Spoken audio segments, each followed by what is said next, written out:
What's up, everybody? It's your boy DJ 2Hundo, and welcome to another episode of Reel Me In, a movie podcast. On this week's episode, Joel and I are joined by a special guest for episode 200, and all three of us will go over the world of movie news and movie trailers that have dropped throughout the week and commentate on them for you guys. And then all three of us will be reviewing Kingsman, The Golden Circle.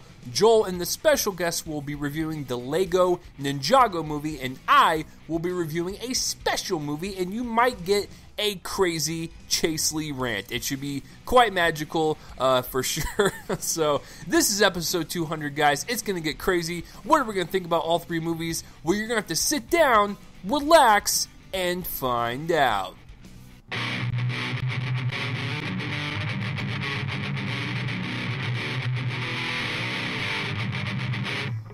What's up, everybody, and welcome to another episode of Reel Me In, a movie podcast, where you didn't really ask for it, but hey, we're going to give it to you anyways.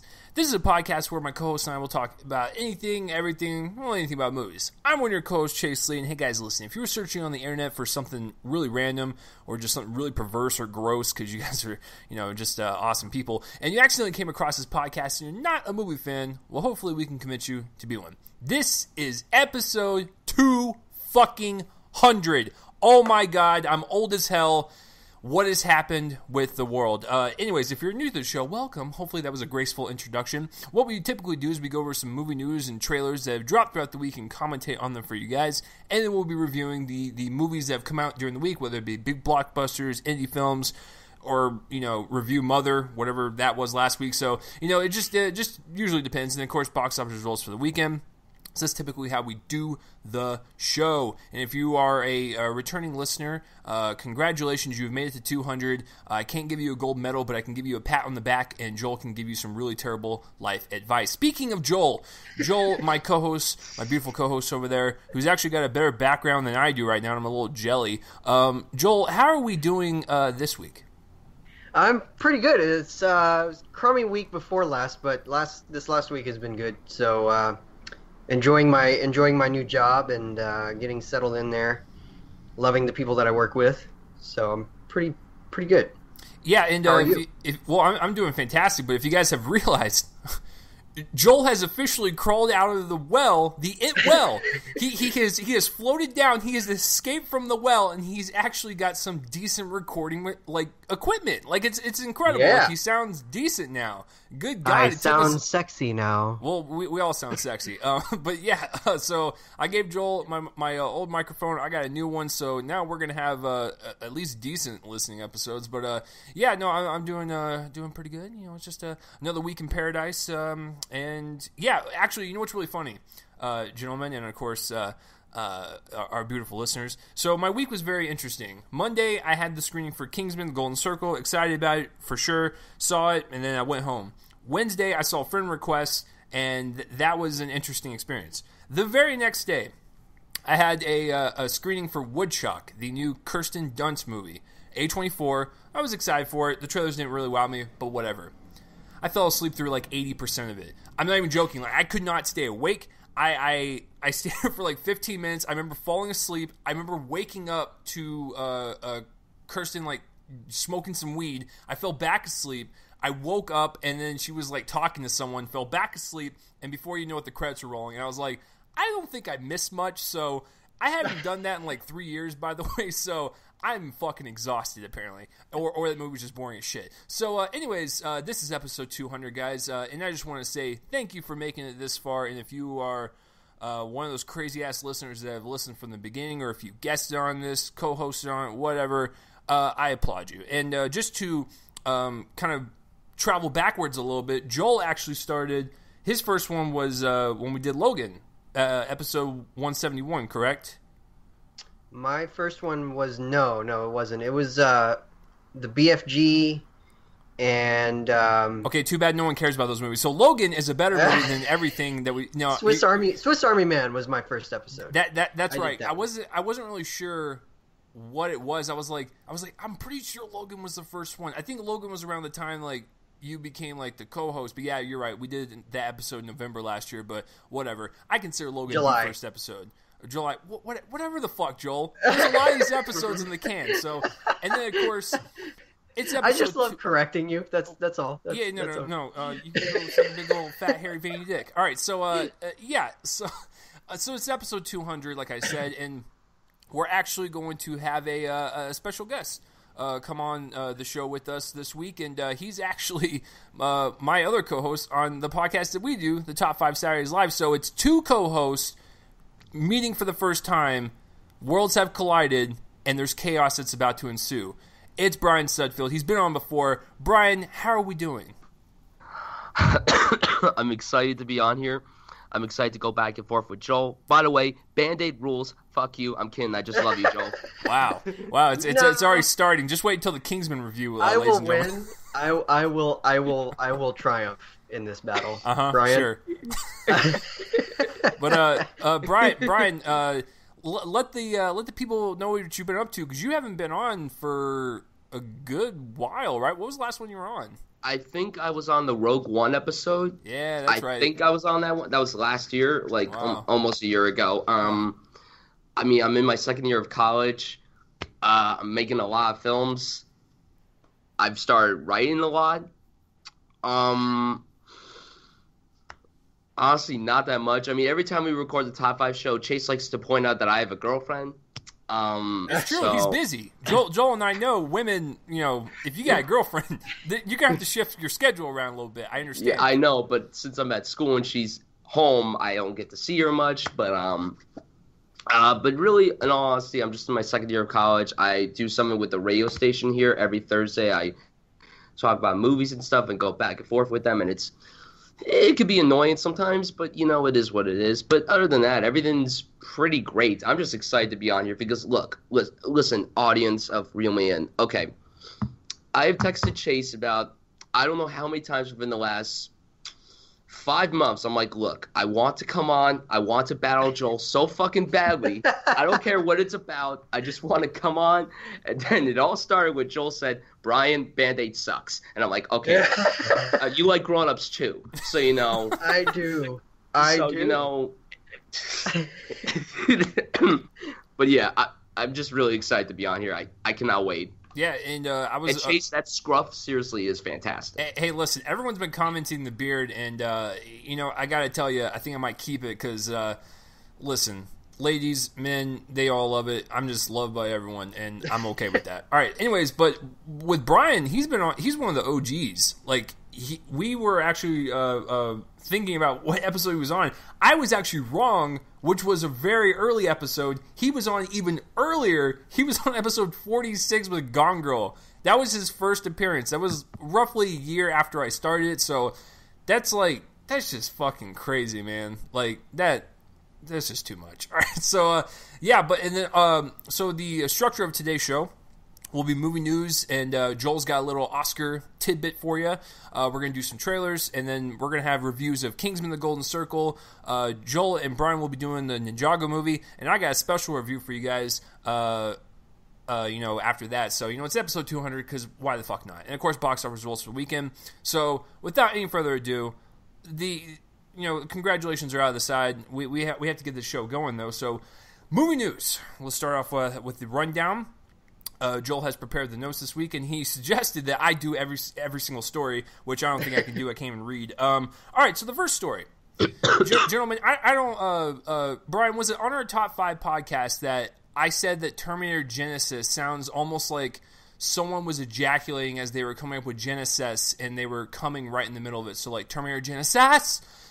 Yes, you probably said it there. I don't really remember. I think I was with you on the episode of this show when we the first trailer came out for that, and you were like, "Oh, it sounds like Terminator Genesis," and I'm like, "Okay." And then it came a joke and everything. Yeah, it pretty much does sound like that. Yeah, exactly. So it was a crap movie. So just to put it lightly. But anyways, they want to continue that crap and make a trilogy of crap, and kind of cap it off with the crap trilogy out of the good trilogy. Yes, I actually think Rise of the Machines is, if you look at it compared to Salvation and Genesis, it's way better. Anyways, Linda Hamilton. It's not nearly as good as Terminator Salvation. Terminator Salvation gets a bad rap. Oh God, it's already begun. All right. Anyways, Linda Hamilton. good old Sarah Connor herself. She was in the first one. She didn't really know what the hell was going on. In the second one, she became the superheroine that we all wanted to love. And so she wants to come back for the third one in the shit trilogy, Joel. You got to be consistent with the shit. So she's in talks to join this kind of like third installment of this, new trilogy or whatever. This franchise is dead. Just stop doing it. Like, I don't like talking about this franchise. It's just every single time when anything comes up with a director, writer, star, I don't care. Genesis was one of the most clusterfuck movies I saw in 2015, and it was just really hard to sit through. Salvation is forgettable. So I just don't understand why they keep trying. Terminator Genesis barely made over a profit margin. And that's just because the worldwide box office helped its case, right? So I don't think bringing back Linda Hamilton's going to do anything, because guess what? They brought back Arnold Schwarzenegger for Genesis, and it didn't really do much because he was not in Salvation. No, that weirdo robotic CGI thing was not him, so that does not count. So I don't think bringing her back is going to really do anything. I could be wrong. They could right the ship, correctly again, but I just don't see any more hope for this franchise. Just watch the first two. That's all you really need. They are two of the best movies ever made. I will contend with that. So, yeah, I really don't care about this. So, Bryan, what about you? Does Linda Hamilton coming back make a difference in this franchise, or do you think it's dead? I have to agree with you. I think it's dead. Listen, I think the first two are incredible. 3 is all right. I'll agree with you. I mean, Salvation's not the worst movie, but it's not the best movie either. It's whatever. And Genesis was a massive disappointment in my opinion. I mean, it looked shitty from the trailers, but I was kind of hopeful for it, and it was a massive disappointment. Like, I'm not saying this can't work. At this point, I just don't have any optimism for this franchise. And I know there's some potential good things about this. Like, Tim Miller's the guy that's gonna take the helm for this new Terminator movie, and I liked Deadpool a lot. But at the same time, I just don't think it's gonna work. And they claim this is gonna be a direct sequel to Terminator 2, so they're gonna ignore all the events that happens after that film. I just don't see it working. Now, last week they said, with Jamie Lee Curtis come back to Halloween, they're going to ignore everything that happens after Halloween 2, because, spoiler alert, she dies in Resurrection. It could work for that, but for this, I just don't see it working. I'm not saying it can't. I just don't really see the point of doing it either. As long as James Cameron's somewhat attached to someone that isn't just, the 55 Avatar sequels, then, we'll see how it goes. Nah. Just the more we talk about it, the more it makes me depressed. Joel, does Linda Hamilton coming back, do you think she could be the savior for this franchise? I mean, I guess she's not doing anything else. She's working that taco truck with Rupert Grint. Has she basically been in anything other than the Terminator movies? I feel like she's not really. I mean, maybe a few things before them, or around the same time when she was kind of the big name. But with Terminator Genitals, it was Terminator bad. Terminator Genitals, that's a new one. Yeah, it was awful. That movie was awful. I'm a defender of Salvation. I think it worked because it did something different. But Terminator Genesis tried too hard to be different, because it actually axed all of the timeline from Terminator 2 in some weird convoluted way that I didn't really understand. And it looked like a big plastic explosion of CGI. It was bad, and so was Rise of the Machines, I think. And I think that this franchise is dead. I think that they just need to kind of move past it. James Cameron needs to focus on, like Bryan said, the 178 Avatar sequels that'll never happen. He needs to focus on those and just put this aside, because I feel, or just bring it to TV and try better than the Sarah Connor Chronicles, and do something like that, or just forget about the whole franchise. I love the first two movies. I think the second one in particular is one of my favorite action movies, but it's done.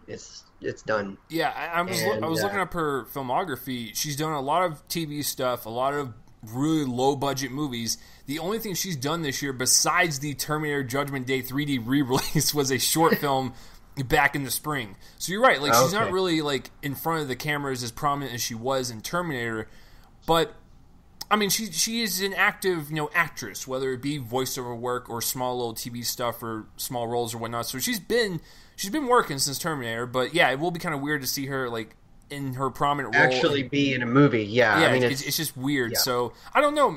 I don't know how good her acting is. I haven't really noticed her until I looked up all the shit. I was just like, oh, she did a couple voices on that show. She was in Weeds and stuff. It's like, what? So she's just one of those like. I might need to watch Weeds now because I'm curious to see her in something else. I have literally never seen Linda Hamilton in anything except for Terminator movies. Same. Yeah, exactly. So I've never seen her in any other context. So it'll be interesting to see how she can work, outside of that action heroine or accidental action heroine.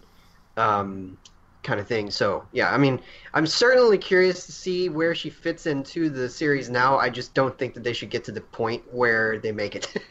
That's I mean, it's a very weird thing. You know what else is weird? Taika Waititi, this guy. So I've liked his movies up until this point. He's a very kind of up and coming indie filmmaker, and I think What We Do in the Shadows is one of the best mockumentaries in quite some time. He's going to be directing Thor Ragnarok, comes out in November. Super excited. He's being tapped. He's being looked at. I say that in quotes. To direct Akira for Warner Brothers. Huh? Alright, so listen, I think Taika is a very talented director. And what I've seen from Thor Ragnarok, just on the trailers alone, he does have a visual eye, so that's not going to be concerning to me if he does end up being attached to Akira. It's his comedy background, I got to be honest with you, because, with Thor Ragnarok, the guy just, like, admitted, he was like, hey, listen, like, 90% of the movie's, like, improv. I mean, that's cool and everything, but, like, Akira's going to be, probably a serious sci-fi drama. It's going to have, like, some intense dialogue scenes and whatnot, so I mean you can't really veer away that much from the script, and so I'm just wondering if he's going to be the right choice for that. Am I curious? Sure. And maybe Warner Brothers has seen a cut. Maybe someone that works at Warner Brothers has seen a cut of Thor Ragnarok. They like what they see, and they're like, listen, this guy's got a visual eye, maybe he can bring Akira to life. So is he the right pick? I'm not really sure. It's kind of a weird pick, but we got to see Thor Ragnarok first before we can make any judgment, but in terms of, like, right now, I don't think he would suit it really well. It's the same thing I think about when they announced Jordan Peele was in the running. It's like, it's such a weird pick. It's like, Akira, it needs to be good. When you think about what Ghost in the Shell did, and what Dragon Ball Z has done, and all these shitty anime adaptions that have been touched by our greasy American hands, they've all been terrible. So Akira needs to be that one that breaks through the mold. And bringing on a primarily comedy director, I don't think that's the right pick. But we see Thor Ragnarok, that completely changed my mind. Be like, oh shit, look at the world building of Asgard. Like, look what he did with the visual color palette and just the precise world building. He's perfect. But until then, it's just weird. Joel, does Taika Waititi tickle your pickle in terms of getting excited for this? Does he tickle my pickle? It's a weird choice for this because I haven't seen the anime film, but I know that it's an incredibly serious movie. So I agree that there's an oddness to the pick, considering he's done a mockumentary, a dramedy, and Hunt for the Wilder People was a bit more of a straight comedy. But yeah, I mean it's weird, but I've liked the guy's movies, the two that I've seen. I haven't seen Boy yet, which was before the other ones, but nevertheless, I'm interested to see where they go with this. I got to see the original first, though.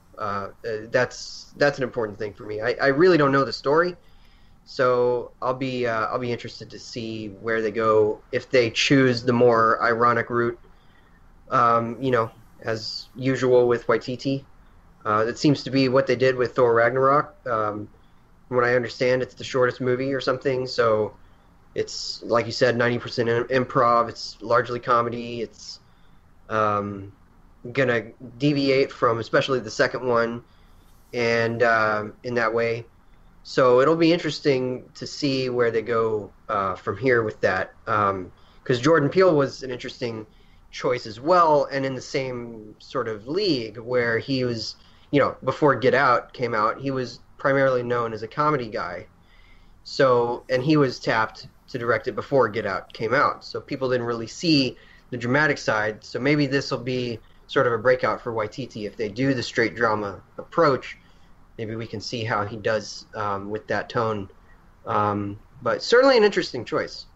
Yeah, I just don't know for right now if it's the right pick. But like I said, that could completely change when we see his attempt at a big budgeted blockbuster. So Bryan, I mean, is Taika the right pick for Akira, or do you think they should go with someone that's more well known to be directing adaptations or animes? Because I mean, I think we can all agree the anime adaptations in America are fucking terrible. And that was probably one of the worst weekends that Joel and I ever covered, which was Ghost in the Shell and Boss Baby that week. And it's like, Jesus, could you have anything worse? So, I mean, Bryan, I mean, do you think they should go with someone else? I mean, I don't mind them going with someone that's small. Like, I appreciate when they give smaller filmmakers bigger projects. But, like, it's like you guys said, like, we can't fully judge this pick until Thor Ragnarok comes out because, look, I'm excited for it. I think it looks great. I'm really interested to see what Taika does in the MCU. And I liked What We Do in the Shadows and Hunt for the Wilder People. I think they're both great. Both of them are fantastic. I've never seen the original Akira either. I don't really know what it's about. I kind of don't want to know what it's about until I watch it down the road. Like, I think we have to wait until Thor comes out to see how this works. And I don't think this is going to be like the project he does right after Thor, because like it's not like a definitive closed deal where he's officially attached to it.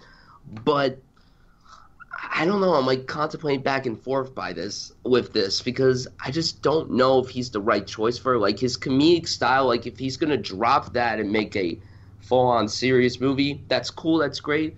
But I just don't know if he could do that personally. I really don't know how I feel. Like, I have to give it a while until I can fully process how I feel about this story. Like, if they say next week, oh, he's the official guy that's directing this, then it is what it is. But I'm hopeful for the best. I'm fingers crossed because I want a good anime adaptation. Even though I don't watch anime, I want a good adaptation of it in America because Ghost in the Shell was so fucking disappointing. And I think after that they need to go up with something, so I'm hoping they do that. And Akira, I really want to see the live action movie, but we'll see how it goes. Well, because it seems like to me like Hollywood doesn't know how to adapt these movies because they always go visual over substance. When you think about what the original animes have done, whether it be Ghost in the Shell, Akira, or hell, even Attack on Titan, these are rich stories with like deep characters. And so what I've kind of like noticed the trend in is that Hollywood likes to just like, oh, look at these flashing colors, look at this visual style, but there's no substance, there's no meat to it, and so it just feels kind of hollow. Ironically, since Ghost in the Shell is about a hollow character, it's just when you watch that movie, you're like, wow, there could be a lot of like deep, interesting philosophical stuff going on, but they choose to have a visual styling over actual substance. So they need to switch that and try to concentrate more on the story. And who knows? Maybe Akira, well, I have a prediction. Maybe Akira will be fast-tracked if, and only if, Blade Runner 2049 is a hit. If it's not, I think they're going to be a little hesitant because Akira and Blade Runner are going to have similar type of audiences and feels to the movies and whatnot. So if Blade Runner 2049 is not received well, I don't think they're going to fast-track this.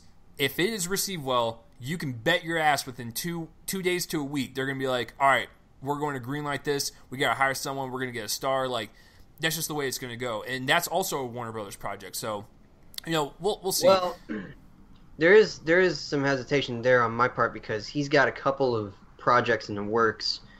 Before then, he's co-directing the Michael Jackson's Pet Monkey stop motion movie, the Bubbles or whatever it's called, and then he has a World War II dramedy in the works after that, and so this will be a while, probably 2020 before they start it. Because okay, so let me rephrase that. They won't fast track it, but they will definitely greenlight it and announce it and be like, all right, this is who we're going to get. Like, it may not happen for a while, but they're going to get it into the public conscious if Blade Runner is a hit. Like, just that's going to happen. Hopefully, before 2 weeks from now, the whole conversation surrounding box office success or failure will change so that Blade Runner 2049 is considered a hit, despite the fact that it needs to make like $475 million before it's actually a hit. The thing is so expensive, $185 million, I think. Yeah, and it's gonna flop according to its numbers, and I really hope that at some point we get beyond this.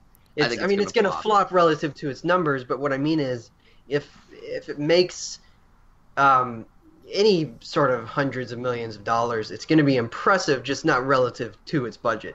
And of course, that's what matters. But hopefully, what happens is maybe they see the fact that Blade Runner 2049 makes a lot of money, whether or not it justifies itself, and then they can push something like this through, so that they can have an idiosyncratic director take on a big project like this, have it succeed, even if it is a few years down the line.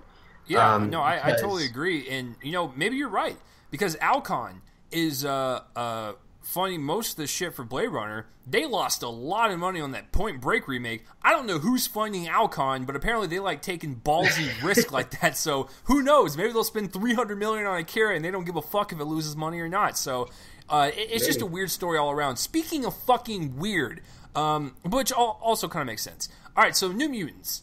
It's coming out next year, which is, we're going to have a threefer, by the way, in the X-Men mutant world. We're going to have Deadpool 2, Dark Phoenix, and New Mutants, so get ready. New Mutants. It's going to probably reboot what we know as the X-Men that we've been seeing since the year 2000 and whatnot, so that will be kind of exciting to kind of see a fresh take on it. They're going more of a horror route. More specifically, a haunted house horror movie route. Now, you're probably thinking to yourself, well, that's just weird. Yeah, it's pretty weird. But if you really think about it, X-Men and mutants and whatnot, they kind of have that science fiction horror aspect to them anyways. Like, when you think about Wolverine's, like, mutation scene where, like, he's being, like, injected with the, what's the metal called?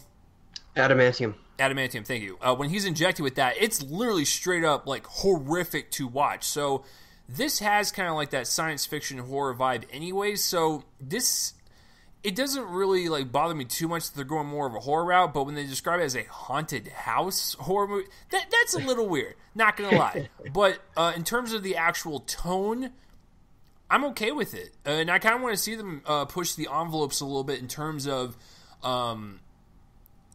this franchise and make it not R-rated, but kind of just push those boundaries and whatnot and make them a little bit more adult and a little bit more serious instead of going that more campy side. I'm not saying the X-Men films haven't been serious, but it will be nice to kind of just see them continue that trend, even though they're flipping over to a new kind of take on the mutants. So I'm actually okay with it, even though it's described as a haunted house film. So Bryan, does the horror route for X-Men, does it turn you off? Does it make you more interested? What's going on over there? I'm definitely intrigued with this. I'm definitely interested to see where this goes, because honestly, out of the 3 X-Men movies coming out next year, this is the one I'm most curious about, because I'm excited for Deadpool 2. I'm definitely interested to see what Simon Kinberg does with Dark Phoenix. But this one, I'm still baffled that the guy that's directed The Fault in Our Stars, which is a movie I really liked, but still, like, it just shocks me that he's going from a romance movie to a X-Men movie. I like the quote that they said about this. Like, it said that the only solution is to put them in the Breakfast Club detention / Cuckoo's Nest institutional setting. Yep. I think that's a really, really, really funny quote. And I really like the way it's going to go down. And I think it's nice for superhero movies to have different vibes for it because, you know, they're starting to get very formulaic now. And I appreciate when they go and take risks, like with Deadpool, Logan, and a few other movies. But this one definitely has my curiosity. I'm really excited to see how this goes. And it's also coming out in, like, April or May. So it's coming out really soon, which I did not realize that at all. So I'm definitely interested to see where they go with this. I hope it goes great. I think it will. I'm very cautious still, but I'm hoping for the best. And the last quote, like here, it says, we haven't seen it as a superhero movie whose genre is more like The Shining than we're teenagers, let's save the world. I mean, that's perfect. So, yeah, I'm definitely looking forward to this. I'm okay with this for sure. Yeah, and just, I'm going to make a bold prediction. Murder on the Orient Express comes out in November. That is a 20th Century Fox movie. We will probably get our first teaser in November. Because Brian's right. I completely forgot, because when you think about Deadpool 2 and Dark Phoenix, those are the most anticipated X-Men films for next year, but then you're like, oh, wait, that's actually not even the first two. It's actually New Mutants in April, so yeah, it's coming out quickly. We're going to get a trailer pretty soon. You can bet that since they just wrapped production, so we'll see something. So, Joel, I mean, are you even a fan of the X-Men films? I don't even think we ever talked about this shit. No, I like the team-centered ones. I mean, and Logan, but and I thought that Deadpool was okay.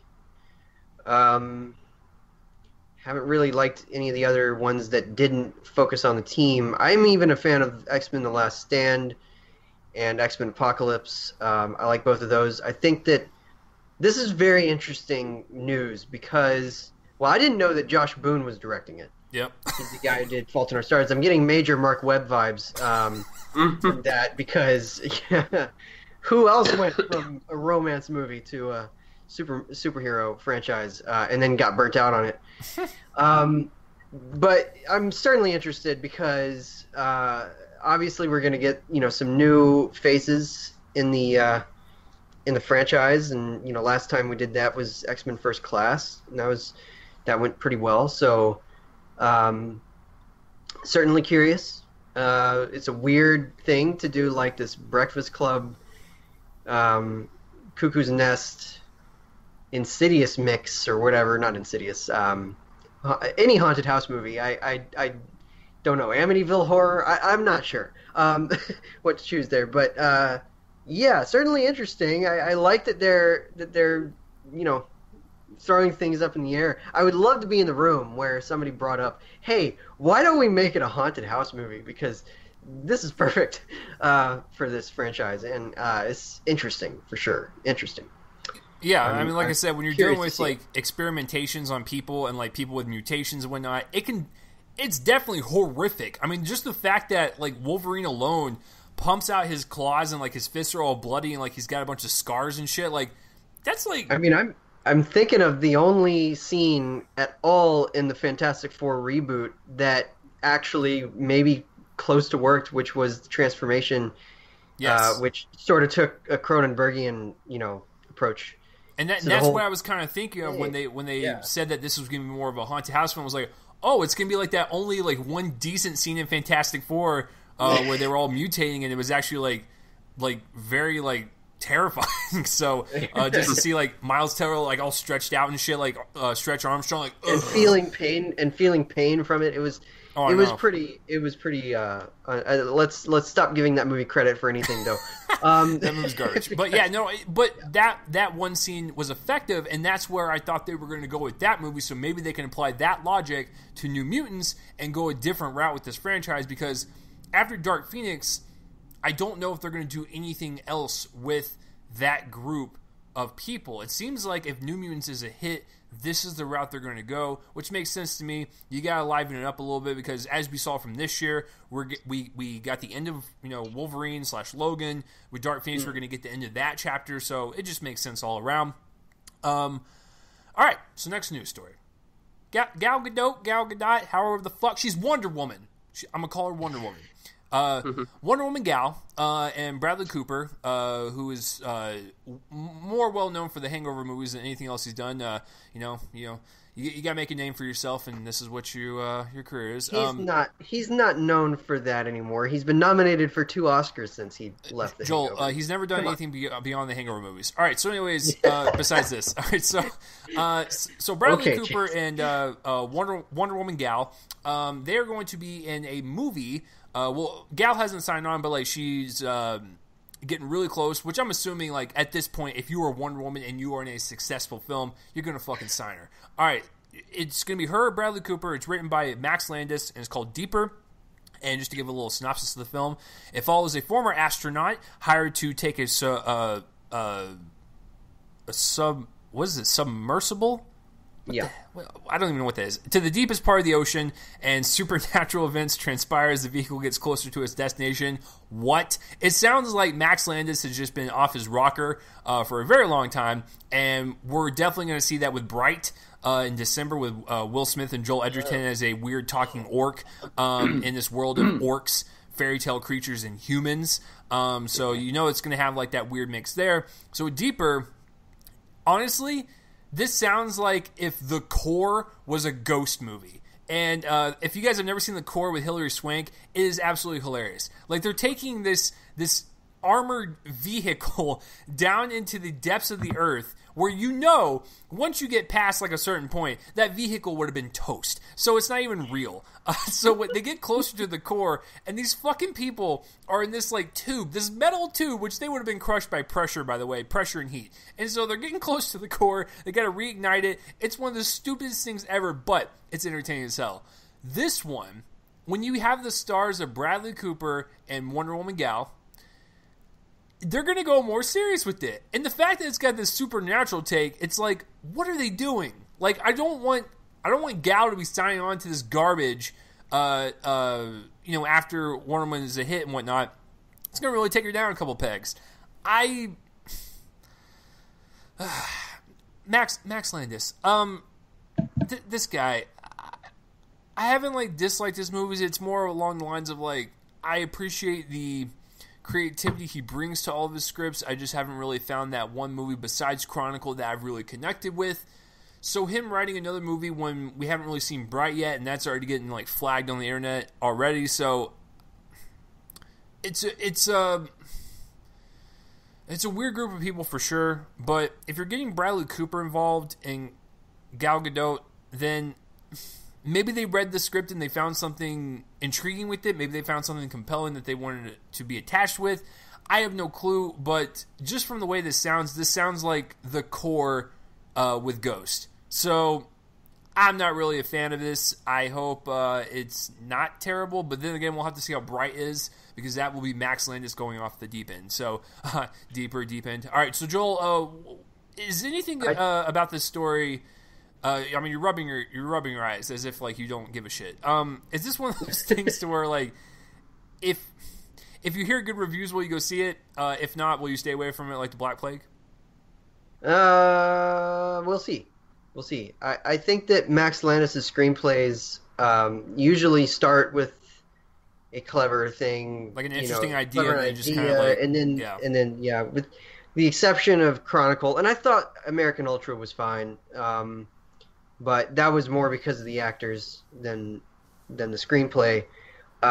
This one, we'll have to see. It does sound a lot like The Core, which I thought was really entertaining. It's bad, but it's entertaining as hell. It's bad, but it's entertaining, exactly. It was the cast that kind of made it work maybe a little better than it could have. But guys, the core's run out of energy. We gotta go reignite it with a bomb. It's like, what? Yeah, it doesn't make any sense. It's sort of like when, except this was an amazing movie, but in Sunshine, when they were trying to do the same thing to the sun, that was a little more serious. But I mean, if this can be like Sunshine, maybe it'll work. But maybe. But I don't know. They have to get a director, attached that I had interest in. Maybe Bradley Cooper will direct it. He's just directed the movie with Lady Gaga. Perhaps he'll move from that one to this one. It would be a weird move, but nevertheless, it's interesting. I think Max Landis is also kind of a douche, so I can't really get super excited about anything involving him, to be honest. I'm not interested in watching Bright this year. I can't bring myself to do it, despite the fact that Will Smith's in it. It's basically if Lord of the Rings was on, like, if Lord of the Rings was set in California. Yeah, basically. Pretty much. I mean, yeah, it's got Will Smith wielding a sword and in a shot that seems exactly borrowed from a similar shot involving Elijah Wood and his sword in the Lord of the Rings movie. Or maybe it was Bilbo. I can't remember. Anyway, one of the two. Yeah, it's like Lord of the Rings 7. But anyway, I can't really get excited about anything involving Max Landis, but I am intrigued by this plot. It sounds pretty neat. I will say that believe it or not, here's the factor that actually gets me excited for it, and you gotta bear with me here because it's all about business, folks. Gal Gadot is in the biggest movie of the summer, and going to be one of the biggest movies of the year. If I was her agent / manager, whoever runs her career, that's a running joke in BoJack Horseman, by the way. Whoever's in charge of that, they have to be careful on what they sign her on to next. Because you don't want to take someone who's on a high right now and put them in a shit movie if you think it's going to do bad by their career. If she signs on to it, there might be something there. Because as a business move, if it is a garbage film, her agent will keep her away from it. You can bet your ass on that. So if she attaches herself to it, I think as a business move, it's probably a good script then. Counterpoint. She was in Criminal a month after. That was filmed way before. Before that. That's true. But she had taken the role of Wonder Woman. It doesn't matter Joel. Now that the Wonder Woman box office craze has hit, and she is on a high right now, she has to be very careful. It is a bit different than if it was just right after Furious 6 or whatever. Correct. Then that would have been a different story. It certainly is shifted now because of the fact that she's genuinely, more bankable star than she was. Now that she's been in one of the biggest movies of the year. And the only reason I bring that up is because when you think about what Patty Jenkins did, she hadn't directed a movie since Monster. She directed this big hit movie, and now she is able to negotiate 6-figure salaries for the sequel. And that's because of the success of Wonder Woman. It's the same thing with Gal's agent or whoever the fuck it is. They have to be careful on what she does next. So I'm telling you, there might be something in the script that we don't even know about, and it's like profound or some shit. So, Bryan, is this profound or some shit? Very, very. No, I mean, it could be a cool concept. Now, I haven't seen the core. Yeah. So treat yourself. I do want to treat myself with it because, I mean, you guys are clearly praising it, so, okay, let me get something straight. It's a garbage movie. But it's no, like that's what I mean. You're praising it in a guilty pleasure way. That's what I mean. There's fish that fall from the sky. Of course there is.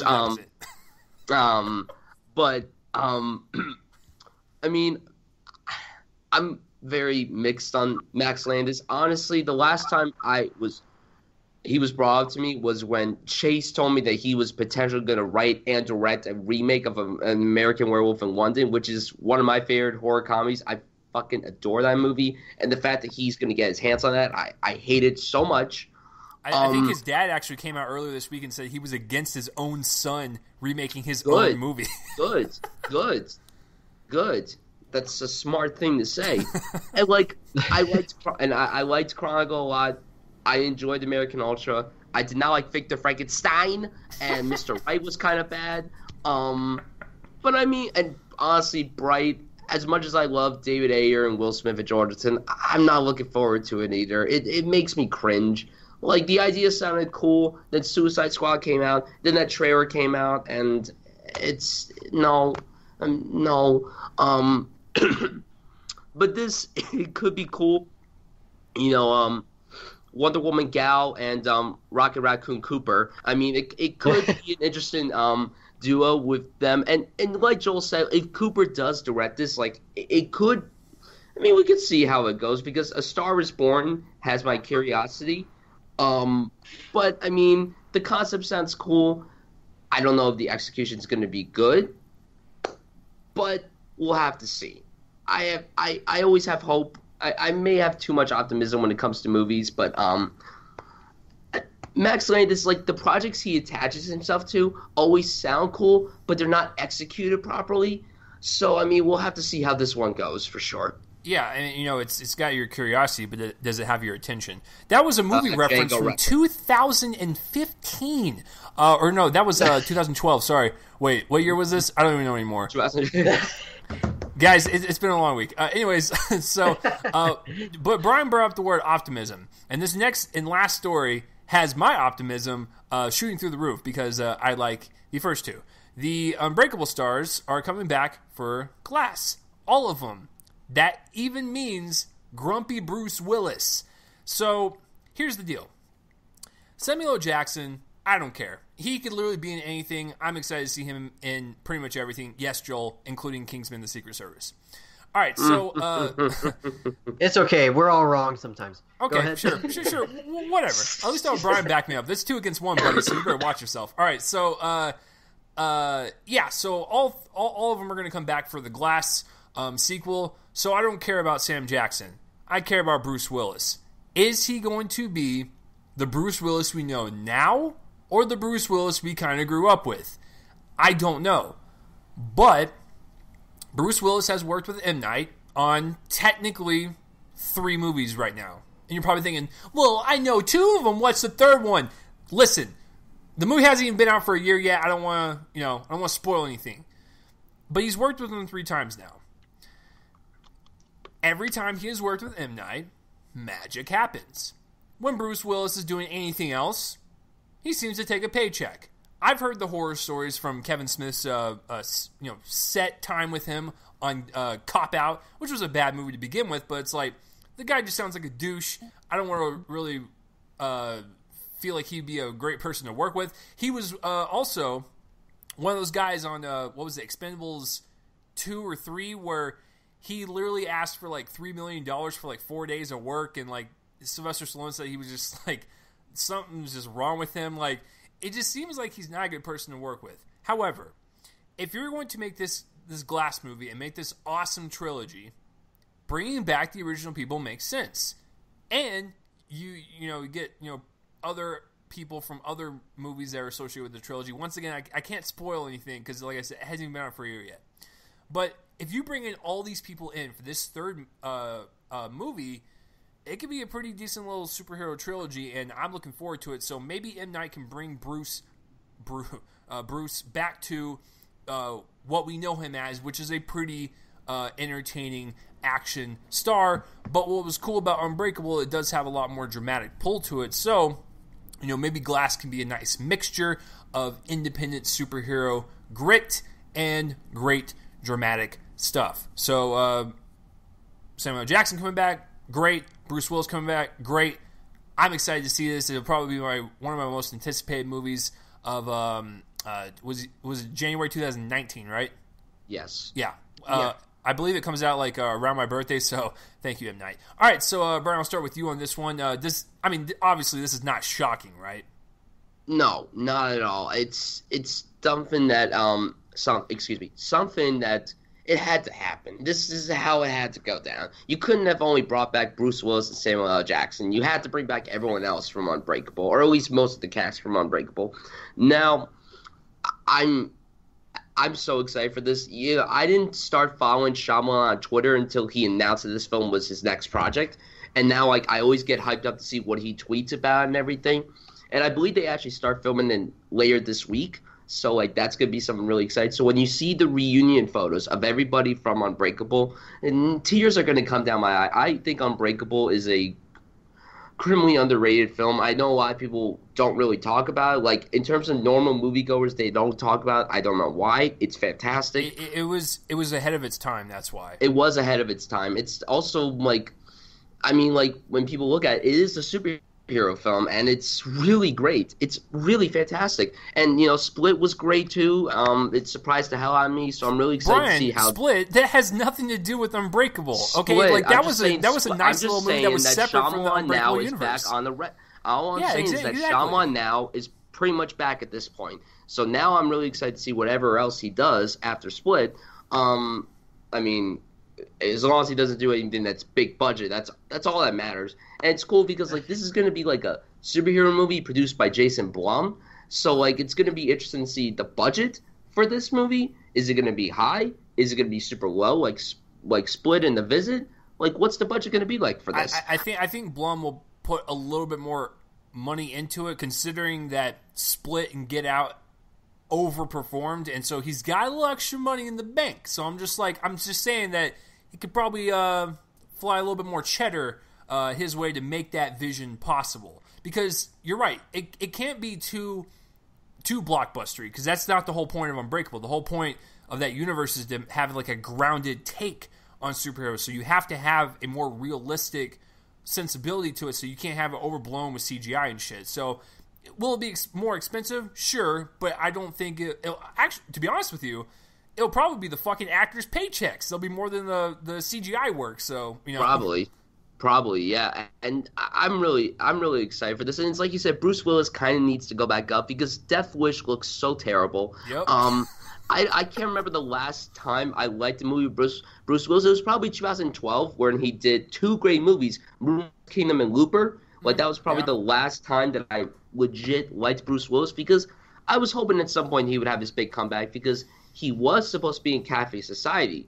But Woody Allen fired him because he was tired of the behavior, as was the cast, and Bruce Willis kept forgetting his lines. So, and then he replaced him with Steve Carell. So, typical Bruce Willis, typical Bruce. Man. But, I'm still really excited to see what he's going to do in this. With all the cast, I'm just really excited for Glass, and I never thought I would be really excited for this. I never thought we would get a movie like this, but now we have it. I really cannot wait. Joel, is Samuel L. Jackson the problem? Is he going to bring his A game? I think he will. He generally does. I feel like he at least commits to... Joel, that was sarcasm. We already know he's going to bring his A game. So Bruce Willis. Let's talk about Bruce Willis. Okay. Tricking me. Bruce Willis, I don't know. We'll see. He seems bored at this point in his career. Yep. I don't know. That Death Wish trailer, I have to go avenge my family. Yeah, I gotta go kill these people. Like it was like it was a slight, it was just a slight problem. His family just died. He just has to go kill some people. Yeah, I mean, like Bryan, the last time I liked him was in Looper. He just, I've heard stories about how he literally does not read screenplays. Nope. He just takes a number and an amount that he'll be paid, and then he agrees to it, and that's about it. If you give him the amount that he wants, which is usually like as little as $1 million, then he will be in your movie, and that's basically it. He won't even read the screenplay. He'll just show up, learn the lines, and get out, and that's basically it. And he's at that point in his career where he's looking for constant tax write-offs, it seems. So for him to do something like this, a little more high profile with a director that, has led to success for him before, I'm a little more excited. But, I mean, he's never really been an actor with a whole lot of charisma, though. Let's face it. I mean, I like the guy in his best performances, but, stuff like Die Hard, that's basically him at his best. And... he's not some great actor with a capital G, so I'm not super worried about it on his part. I'm curious to see, of course, where he fits in this new universe, whatever that might be. Yeah, I mean, now I want Shyamalan to get us another movie in the Village universe. That would be great. I would love that. That's my favorite movie. I approve of that. I actually like The Village. Yeah, that's my favorite movie of his. So, ooh. Yeah, I mean, I love Unbreakable as well. Unbreakable is great. I own it. I've seen it a couple of times, and it's fantastic. It's like Bryan said. It works as I don't know if I'd call it a superhero movie, maybe a superhero parable. Yeah. That works too. It works, and it works really well as that. It was commenting on things that were, like Chase said, ahead of its time, and it really digs deep. It's one of his deeper movies, I think, in terms of what it's exploring. So it's really good, and I certainly, like Shyamalan's early career than what he's been on lately. Especially stuff like Last Airbender. But Split was a turnaround, so hopefully he can get back into that groove. Yeah, and I mean, he's been on a roll so far. I actually I know people don't talk about it, but The Visit was a nice little horror film. Like, it wasn't like anything. It was grand or anything. I thought it was okay. I wasn't as fond of it as most. I think that it was his best since The Village, or maybe since Lady in the Water. I'm not sure. Anyway, either one of those. But I thought that really said more about him than the movie. Ultimately, I thought that it was caught between being a comedy and a horror movie, and it didn't really know, which one it wanted to choose. And it didn't really make a decisive choice about that at the end. And so I thought it was okay, but Split was a better version of that. There was some darkly funny stuff in that was also creepy and had really good performances, and I thought that was the better movie. But certainly he's on an uphill movement right now, in terms of his career, and I'm hoping that Glass lengthens that uphill. Unbreakable, it would have done a whole lot better if it didn't come out the same year as X-Men. It would have succeeded far better if it was literally the only superhero film that year, because X-Men was kind of the first of its brand. It's like, yeah, we had Blade before, but like X-Men was like the first, like, we wouldn't have the Avengers without X-Men. Correct. Like, that's the fact of the matter. I mean, once 2000 arrived and a new sort of attitude toward approaching the superhero movie as a fun thing with a lot of nice visual effects and stuff. That was a new vision. It was, before that, it was stuff like Spawn and Blade and the Batman quadrilogy, which were a lot darker in visual tone than the later one, the later movies in the genre. We wouldn't have Spider-Man. We wouldn't have the Avengers. We wouldn't have Batman Begins, crossing over into DC. We wouldn't have that idea of, we can make this work if we just put a little bit of fun into it and connect with audiences more. And absolutely, Unbreakable was sort of commenting on that, in its structure, and it was basically a really thoughtful kind of exploration of all of that, and it absolutely would have done better if X-Men hadn't kind of come out and stolen some of its thunder. But I'm glad that, what is this, 17 years later, it has rebirthed the Unbreakable movement, so there you go. So that is it for the news, guys. There was, not that many pieces of news, but, I'm glad that we got to talk about all of them. My favorite piece was the New Mutants taking the horror route, actually. I'm really fascinated to see that. So, Bryan, which one was your favorite story of the week? I'm going to go with the New Mutants one as well. All right. Joel?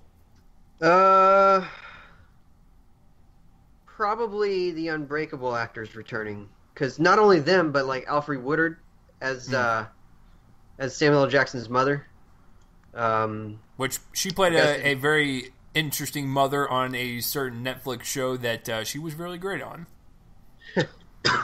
What was that? I don't know what it is. Luke Cage. Oh, okay. I didn't realize she was in that. I haven't watched that.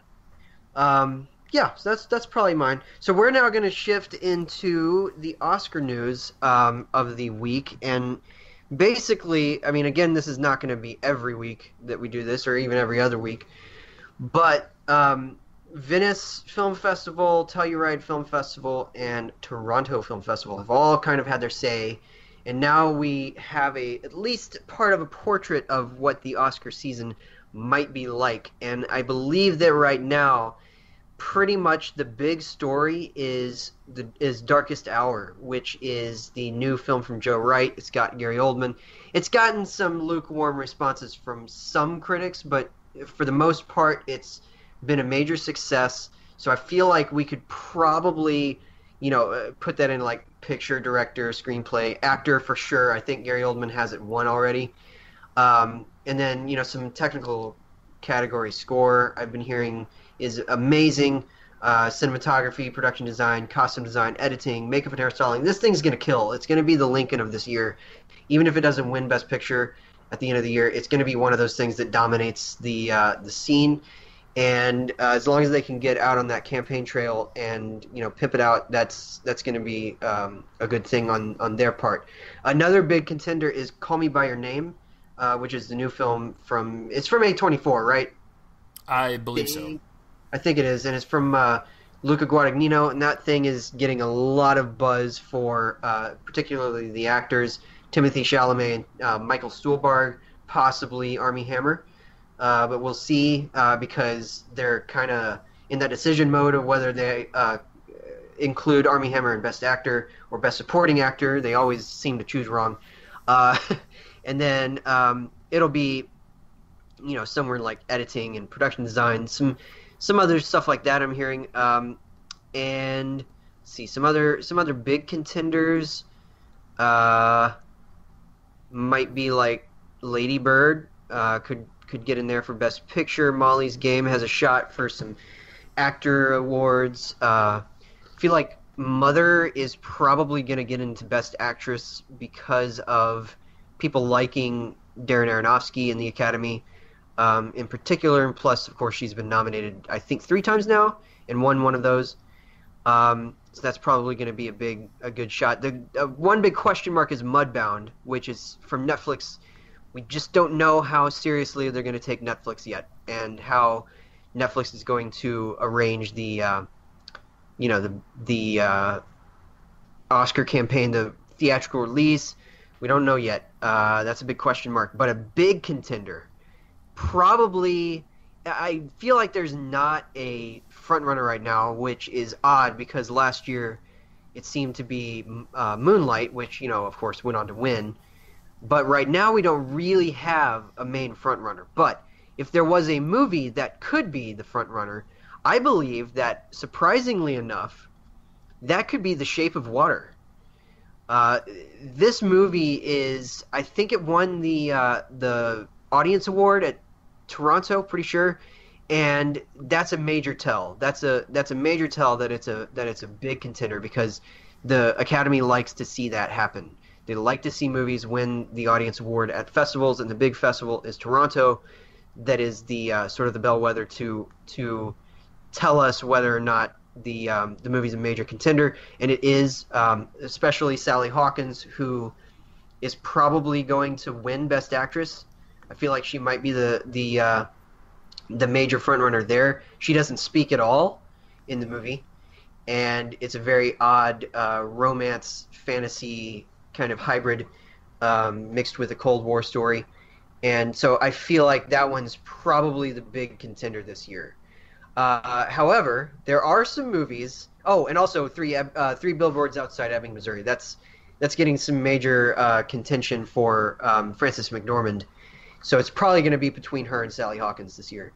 But some major movies have fallen off the whole race pretty much. Suburbicon has kind of gotten a lukewarm response. It's apparently very flat, and it's very confused. That's what I'm hearing. It looks good, but we got to talk about the reactions here. It's very interesting.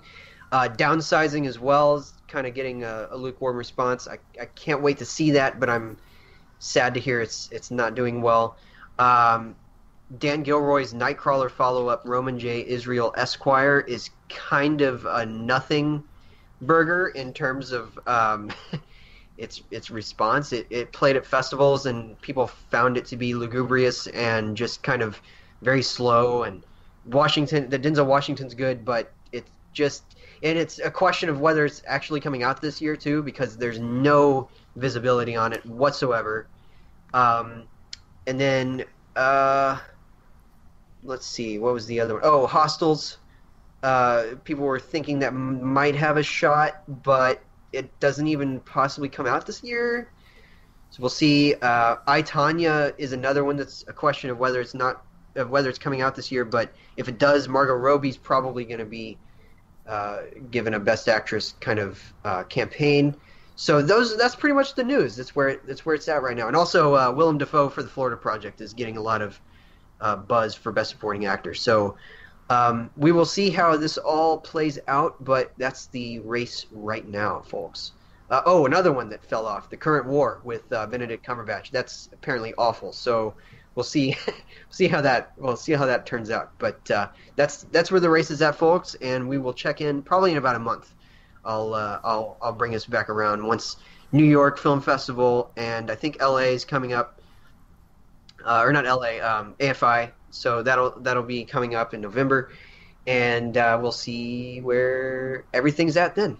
So Bryan, I have to ask you before we move on, because we've never really talked about kind of the Oscar push for all these like festival movies. You can only pick one. What's the one that you're looking forward to after hearing about all the buzz for it?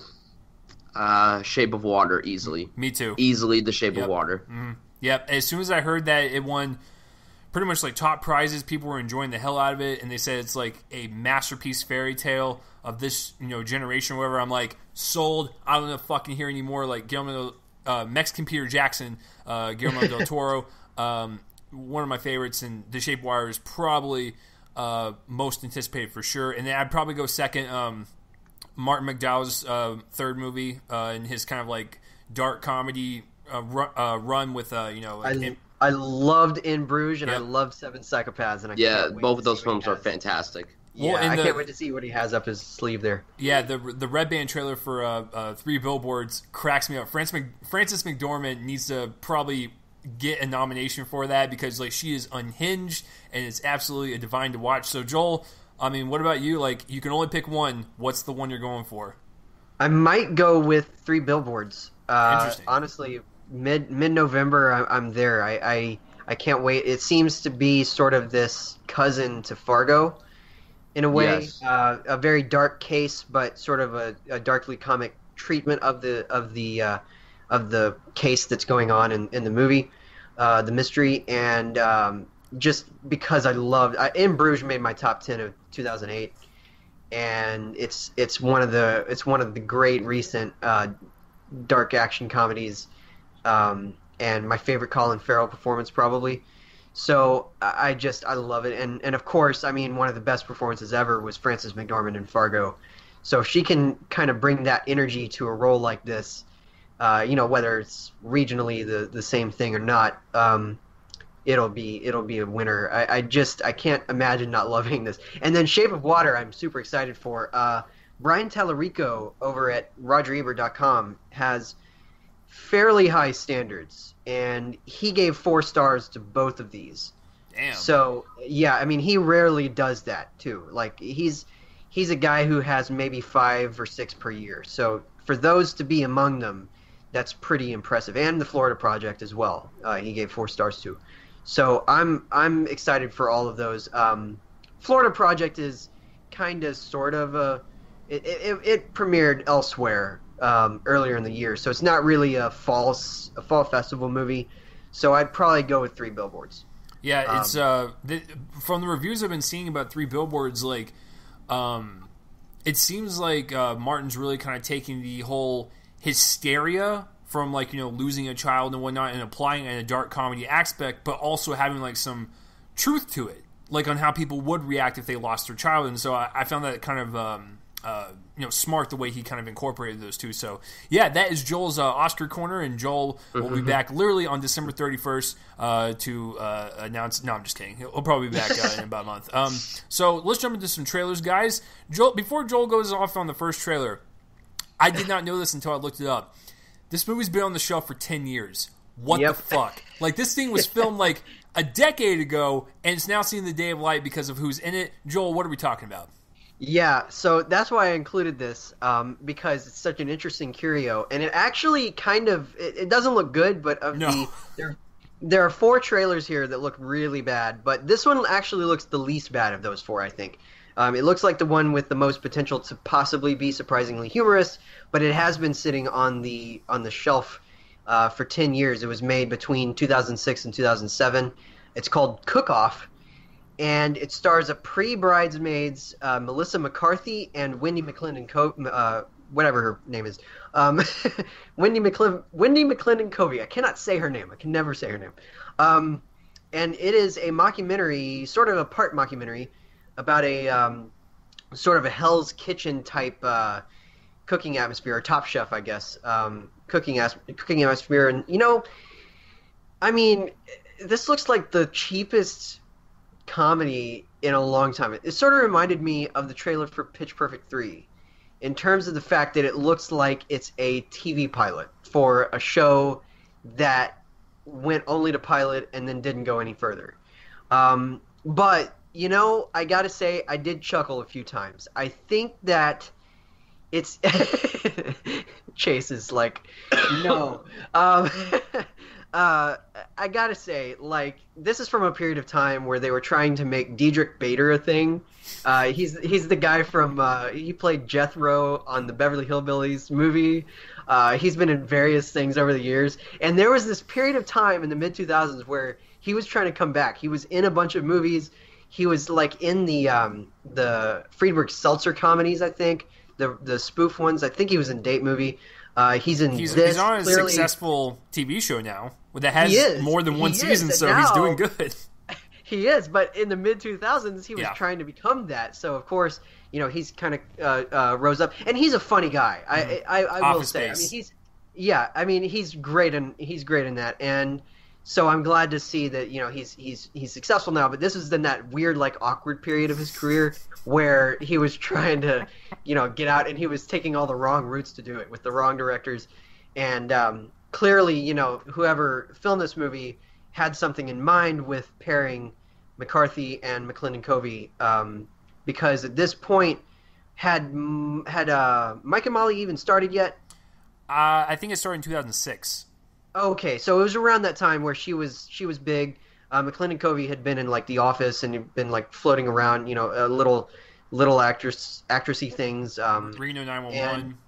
Yeah, that's right. She was in that. So, you know, I mean, it looks vaguely promising, but the trailer isn't very promising. It's kind of this very low budget, cheapo, like, comedy that they're just going to throw out because, well, the people are in it that are popular now.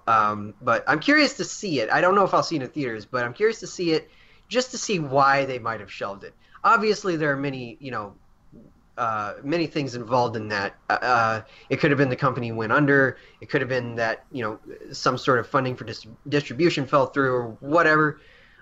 Something happened there, and it was just shelved for a long time. We'll see what happens, how it fits into 2017 or 2018 or whenever it comes out for us now, and if it fits at all, we'll see. So, Chase, what did you think of this trailer? Well, a few things. One, it's not funny at all. Two, what's really ironic about it is it actually fits in with this time because cooking shows are now bigger than they've ever been. That's true. I'm a part of that crowd. I've been watching Hell's Kitchen and MasterChef since like fucking 2004. So I've been on, like, you know, these cooking shows. I'm a huge Chopped fan. I don't know if you've ever watched that. Great. Yeah, Cutthroat Chopped is Kitchen's awesome. great. Like, dude, I am obsessed with reality cooking, and so this actually fits perfectly in today's time. And it certainly came out around the time that Hell's Kitchen started, right? I think that Hell's was Kitchen, like... I remember it came out my freshman year in high school, which was around 2005-ish. Yeah, so that would have been perfect timing. And then, you know, people like Bobby Flay and Rachel Ray were big names then. Not that they aren't anymore. They are still, but they were, you know, kind of zeitgeist names at that point. So it was kind of capitalizing on that. Clearly somebody saw that that's coming back around, and they were like, hey, you know, we might as well put this out. Maybe some sort of statute of limitations on, like, keeping something on a shelf past or whatever. We don't know. It's weird, man, because, like, 10 years is a long time. Like, the furthest one I thought was when I saw Cabin in the Woods, and I realized Chris Hemsworth filmed that, like, in 2006 or whatever. So, like, that was, like, a 6-7 year gap, and I was like, there's no way no film's going to beat that. And it's like, oh, wait, we just found one. So, and we also, another little tidbit is... Well, we saw Ben Falcone in there. It looks like that's where they met, Melissa McCarthy and her husband, so they're good for them. But overall, not a funny trailer. I love mockumentaries. One of my favorite mockumentary filmmakers is Christopher Guest. Anything that guy touches, I didn't think it was his best one, but I still enjoyed Mascots, the one that came to Hulu last year. But he had done like Best in Show and whatnot. So like that guy knows how to do like a good mockumentary type of film. So is Taika Waititi, speaking of him, with like What We Do in the Shadows. So there are good ones out there. It's just this one seemed like a product of its time as well, also ironically, because it seemed like every joke from like the mid-2000s was in this movie, and now that we're 10 years later, we're like, it's going to be a time capsule. Yeah, we've moved past that, fam. It's like, what kind of fucking reference is that? So, listen, as much as I love mockumentaries and cooking shows and making fun of them and whatnot, this was not funny whatsoever, and you can definitely tell it's Melissa McCarthy like being birthed into the Hollywood system, because like she, even like watching the trailer, she's not even on her A game. So it's like, I get why they're releasing it, but yeah, maybe Joel's right. Maybe they have a statute of limitations where it's like, it's been on the shelf for a decade, we should probably release it. But yeah, just a very unfunny trailer, but I could be surprised. But I'm willing to give it a shot because I do enjoy mockumentaries. Bryan, did this one tickle even like the little bit of your fancy? Like, what are we doing? No, okay. No. Not at all. Not at all. This looks really unfunny.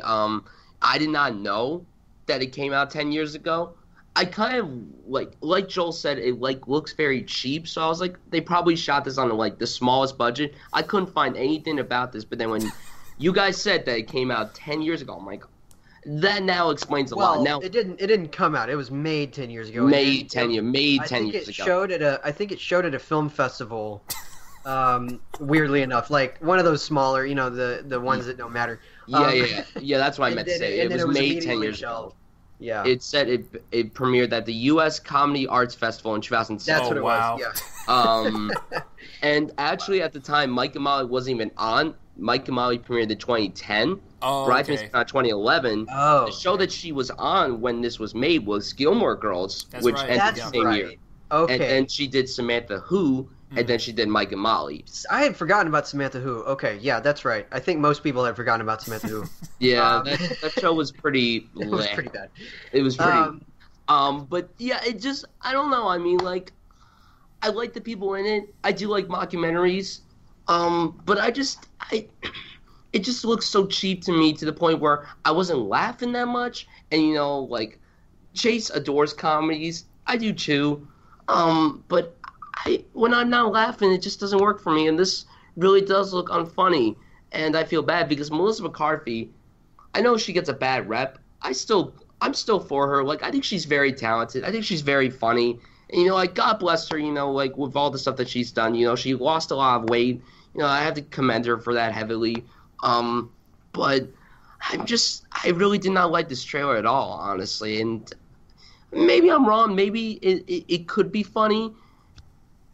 Just the trailer really didn't do anything for me. So no, to answer your question, it did not tickle my fancy in the slightest way. Well, and what's really great about Melissa McCarthy is she can do 20 bad things in a row and then win you over with one sketch. I swear to God, like, she was running off the trains for a little bit with like Ghostbusters and just everything she's done in the past couple of years. But I'm telling you, when you see stuff when she imitates Sean Spicer on SNL, it's like she's got some comedic brilliance in there. And she just won an Emmy for it. She just won an Emmy for playing him. Like, and that had me crying laughing when I first saw her first Sean Spicer impression. So I know that she's got it in her. It's just, when this stuff comes out, it's really bad. But when she's really good, she's really good. So she's a heavy mixed bag. But like, when she hits, man, she will fucking kill you with laughter. So, good for her, not good for this. What I am excited for, and I'm glad that Joel threw this one over to me, is The Isle of Dogs. Wes Anderson, stop motion,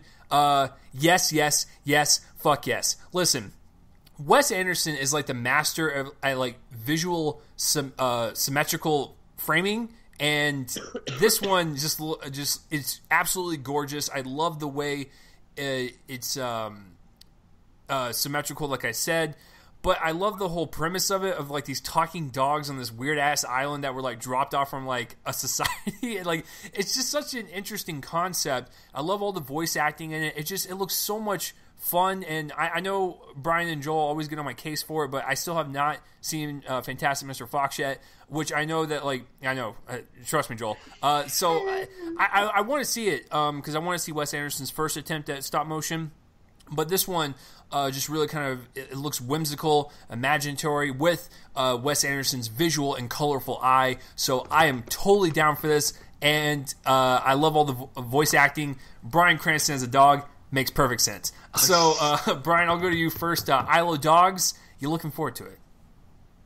Of course I am. This looks fantastic. And, it's amazing to me. Like, you're in for a ride when you watch a Wes Anderson film, but you know that it was going to be perfect. The moment the first line comes up from Edward Norton's mouth, when he opens that bag of garbage, he's like, I don't think I could stomach any more of this garbage.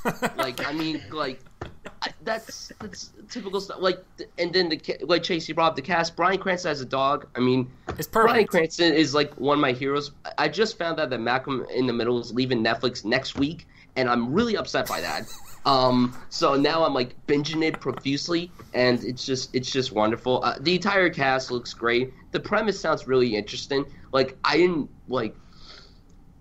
always find it interesting whenever directors like Wes Anderson tackle animation, and whenever studios like Fox Searchlight do stuff, because Fox Searchlight hasn't done an anime film since the worst thing ever, Waking Life. I fucking hate that movie. I know, like, wait, Chase, is it Jackson that likes it? I think Jackson likes it. There's someone that we know that likes Waking Life. I still have yet to see it. Like, I have it in my Netflix queue, but like, I love Linklater, so I'll give it a shot. I think it's a piece of shit. Sorry. But no, it was on Roger Ebert's top 10, Bryan. Oh, Roger, why? Why, Roger? Why, Roger? Why? But no, this film looks incredible. Like, the premise sounds interesting. The entire cast all around is phenomenal. I cannot wait for it. It comes out around March, and usually that's my birthday month, and usually there's not much good stuff that comes out in that month, because my birthday gift this year was Con Skull Island, which I fucking hated.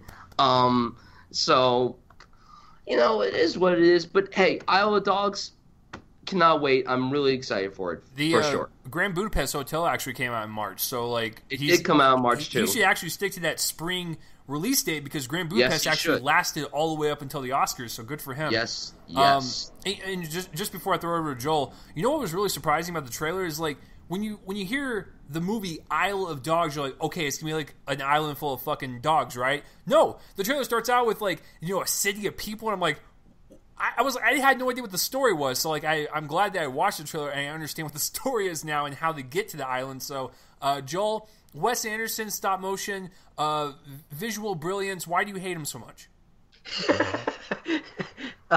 No, I am a huge Wes Anderson fan. I've seen everything except Bottle Rocket and Rushmore, ironically enough. But I love everything after that point. Particularly Royal Tenenbaums is my favorite, probably. Yes. But I've loved everything, even Life Aquatic with Steve Zissou, which is incredibly, like, not very popular, even with Wes Anderson fans. I'm a huge fan of that one. Fantastic Mr. Fox is a triumph of just total imagination. Stop motion and Wes Anderson, they totally get along, and the reason is, like you said, symmetrical. Artistry, visual artistry, and that's what stop motion needs to work. You have to have a sense of symmetry in everything, in every shot. That's it's great care, and there's no better person to take that much care in this kind of in this milieu or whatever than Wes Anderson, because Fantastic Mr. Fox was amazing. And so I'm going to order Chase to watch it today. You are ordered. No. Thanks, Dad. Anyway, I just wanted to say that to see his reaction, because we can see each other right now. Yeah, it looks great. I mean, this cast is unreal. Everybody from Bryan Cranston to F. Murray Abraham to Yoko Ono. Yoko Ono. Of all people, is in this movie, and it's pretty much if you've ever been associated with Wes Anderson and his projects, you were in this movie. Yeah, pretty much. Like, the cast list, when it comes up at the end, is 4 columns long. It is amazing. Like, I suspect that this didn't have a very big budget either, because I feel like he could probably just say, hey, do you want to come over and be in my movie? Here's $2 to do it. But yeah, I mean, it just looks great, and it looks funny. It looks really, really weird in a fun way. I love the premise. Just the whole thing looks amazing, and not quite as amazing as the other animated movie trailer that I gave Chase, but obviously, I'm just kidding. No, I'm just gonna give it away because there are four bad trailers that we're covering and one good one, and this is the good one. And so this is the one that I'm most excited to see. Yeah, it's obviously my favorite too. Yeah, obviously, yeah. The other 4 are lacking in quality for sure, but this looks really good. So yeah, and I just want one last thing, and then I will always bring this up whenever stop motion is a thing, because people have to recognize this artistry takes so fucking long to do. Yeah. And you were probably wondering, where has Wes Anderson been after Grand Budapest? Well, he's been working on this for 3 years, because this takes fucking and you forever. can tell there are a lot more details that he had to work with just from what we see and hear than even in Fantastic Mr. Fox. And exactly. I think that Bryan will agree with me on that. There's a lot of just background and object details and character details, and so the fact that he's probably been hard at work for 3 years straight at least, I mean, it's not surprising, because this looks very complex visually in a way that, Fantastic Mr. Fox was pretty complex, but there was a lot of the same color palette with the characters. This looks to have a lot more. It's really weird how they look different, and by they, I mean everything that Leica does and everything that Wes Anderson and Charlie Kaufman did with Anomalisa. It's like they're different. And the Wallace and Gromit folks, yeah, exactly. Yeah. Like it's just they all have their distinct visual style, but you guys have to understand they film everything on a little soundstage, and they have to create everything by hand. I don't think people get the fact that this shit honestly takes no one seems forever. to get it. When people here who are studying film with me are like, oh, stop motion, it's kind of the worst thing. I'm like, no, it's not. That's the most creative form of filmmaking ever. It's the hardest form of filmmaking easily ever. 3 of my favorite animated movies. I don't even think I could do it. Yeah. 3 of my favorite animated movies. I mean, Fantastic Mr. Fox is easily one of them. Wallace and Gromit and the Curse of the Were-Rabbit is a masterpiece. That's one of the funniest movies I've ever seen. And, of course, Nightmare Before Christmas. And I love Coraline, James and the Giant Peach. And I even thought, even though it's kind of a bad movie in itself, that the stop-motion elements of Monkey Bone were a lot of fun, if you remember that movie. That was also from the director of James and the Giant Peach and Coraline. Hey, Joel, what are the notes for this week's episode? Are we going to bring up Brendan Fraser? I have no fucking clue, but we might. We might. Hey, I might just bring up some random actor we haven't heard of in a long time on a show. Sometime. Speaking I'll just bring up somebody. Yeah, exactly. Jake Lloyd exists. I don't. Good lord. And speaking of bringing up random movies with premises with esteemed actors, Joel, what the fuck up is next? Because you sent me this. I watched it this morning. I was just deeply confused. Yeah, this one's called Just Getting Started for some reason, even though that title doesn't really seem to make sense with this movie. Nope. So it stars Morgan Freeman and Tommy Lee Jones as people in a retirement home. Tommy Lee Jones has just arrived at it. Morgan Freeman has been there for a while, and it turns out Morgan Freeman has been in witness protection for some reason, and somebody's going to try to come kill him. I'm going to suspect that Tommy Lee Jones is involved in it. I feel like they just basically gave that fact away in the trailer through heavy inference. But yeah, this doesn't look very good. Interestingly enough, it comes from a director who used to be a really big thing in Hollywood, Ron Shelton. I haven't really seen any of his movies, but he'd made Bull Durham, Cobb with Tommy Lee Jones. He did Hollywood Homicide was his last one with back when they were trying to make Josh Hartnett a thing, and they had Harrison Ford in it. I did see that one. That's right. I saw that one in theaters. That one wasn't very good. But anyway, but I hear that one is not his best work, and he used to be like this big name, and he's just gone off the grid for a long time. Hasn't really done anything, and now he's coming back with this crappy looking comedy that looks like it's going to be super duper predictable. Just really unfunny. It just not my least favorite trailer of the week, let's say, but it's probably my second least favorite. Behind another one. Anyway, it looks bad, and Morgan Freeman looks like he's seen better days. It's basically like he's just like, I did Going in Style, might as well just do this now. I guess. And that's basically what it looks like. It doesn't look interesting at all. So, Bryan, what did you think of this trailer? Well, it was clearly the best trailer of the week. I'm just kidding. No, this movie looks so... It looks like it's going to be one of those forgettable, predictable films. Listen, I love Freeman, Tommy Lee Jones a lot. Both of them look like they don't give a fuck and like anything. Yeah. Especially Morgan Freeman. At this point, he looks like he doesn't care. He's just doing movies left to right. I mean, he clearly admitted, he was like, look, I did Dolphin Tail Chewed for a paycheck. Like, he admitted to the public that he did that movie for a paycheck. I mean, how often do actors reveal that? Not very often. Morgan Freeman was like, yeah, I did this for a paycheck. I'm Morgan Freeman. But no, it really doesn't look anything special. And honestly, like, yeah, Ron Shelton, like, he hasn't done anything in, like, years. Like, Bull Durham is great. He also did White Man Can't Jump. White Man Can't Jump. I got to see that as well. That was one that Stanley Kubrick loved famously. That was one of his favorite movies. Oh, really? That's White Man Can't Jump. That's interesting. Here. He loved Ron Shelton in general, and he was just a big fan of that movie. Oh, okay. And so I got to see it. Yeah. But, yeah. That's an interesting fact to learn. Cobb is good, too. But, I mean... I like these actors, but the premise just looks too cliche. It looks very predictable, very forgettable, and honestly, like, I know you say, like, oh, he did Going in Style, which I didn't mind it. I enjoyed it for what it was, and maybe that's because I'm a huge, like, lover for Zach Braff. Like, I have a huge man crush on the guy, and he's, like, you know, he's from New Jersey and everything, so, like, he's kind of one of my icons. He came to the school a while back. Like a few years ago, but this was before I came here, but whatever. But no, it just really does not look good. Chase, what do you think? Okay, so I have a couple questions. First of all, what's getting started?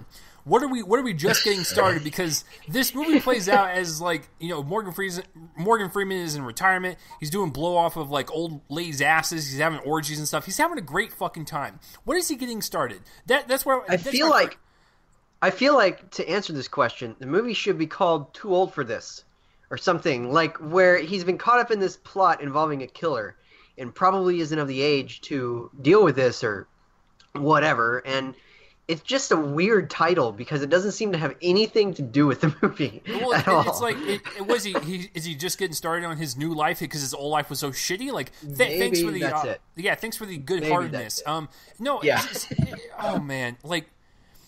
Okay, so we're going to cram Going in Style and Las Vegas into a blender, and this is what we're going to come out with, like this just half-baked, you know, person on the run idea, Tommy Lee Jones, and what? Like, it's just, you're appealing to that Las Vegas crowd, and I'm done with you. I'm done with you, folks. Tommy Lee Jones, at least, always seems to look like he's committed, and here it's really no different. He looks like he's mildly interested.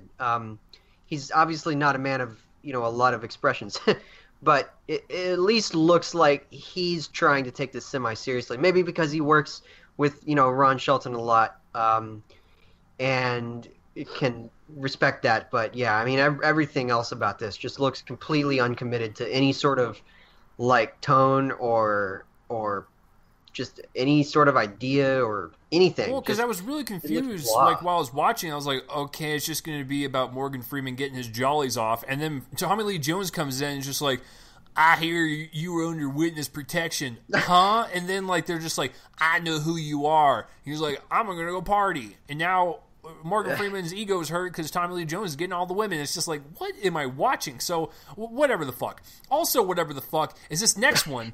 Fucking Peter Rabbit. This bullshit that Sony Pictures Animation loves to do. Okay, so here's how this is going to go down, folks. So Universal makes Hop back in the day, and that was like their second Illumination Entertainment film. I don't know why they made that. It was horrendous. It was a blend of, live action and animation, and it was about a fucking bunny probably getting it on with someone. All right, so Peter Rabbit. Sony Pictures Animation thought it would be a cute idea to have James Corbin, Reuben Sandwich, or whatever the fuck his name is, and they have him voice this rabbit called Peter Rabbit, and chaos ensues with I don't know why Domhnall Gleeson's in this. I guess this was filmed way before he blew up, and so they just thought this would be a good idea. No, and no. Sony Pictures Animation, if you're listening, I have a few things for you. Why in the fuck is your animation department, besides maybe Hotel Transylvania, why does it seem like every animated movie you ever do is a fucking cash grab? Why does it seem like you don't give a fuck? This is also the same studio who brought you the classic Smurfs 2, and the Emoji Movie. Can you really, and all those open season sequels that went straight to DVD, can you really trust a company that just loves you so much to make a movie that they actually care about? Because they don't. And Peter Rabbit is just another cash grab bullshit excuse to make money off of a very just simply veil movie that no one's gonna fucking remember after they walk out of the theater. Peter Rabbit looks like garbage, and I can't believe they continue to make this shit. Just stop it. Did you not learn anything from Smurfs? I'm done. Peter Rabbit can go suck a Peter dick. So, Bryan, I'm going to go to you first. Why does Peter Rabbit look like the best animated film of the year? Move over Zootopia with actual, adult themes. We got Peter Rabbit on the case.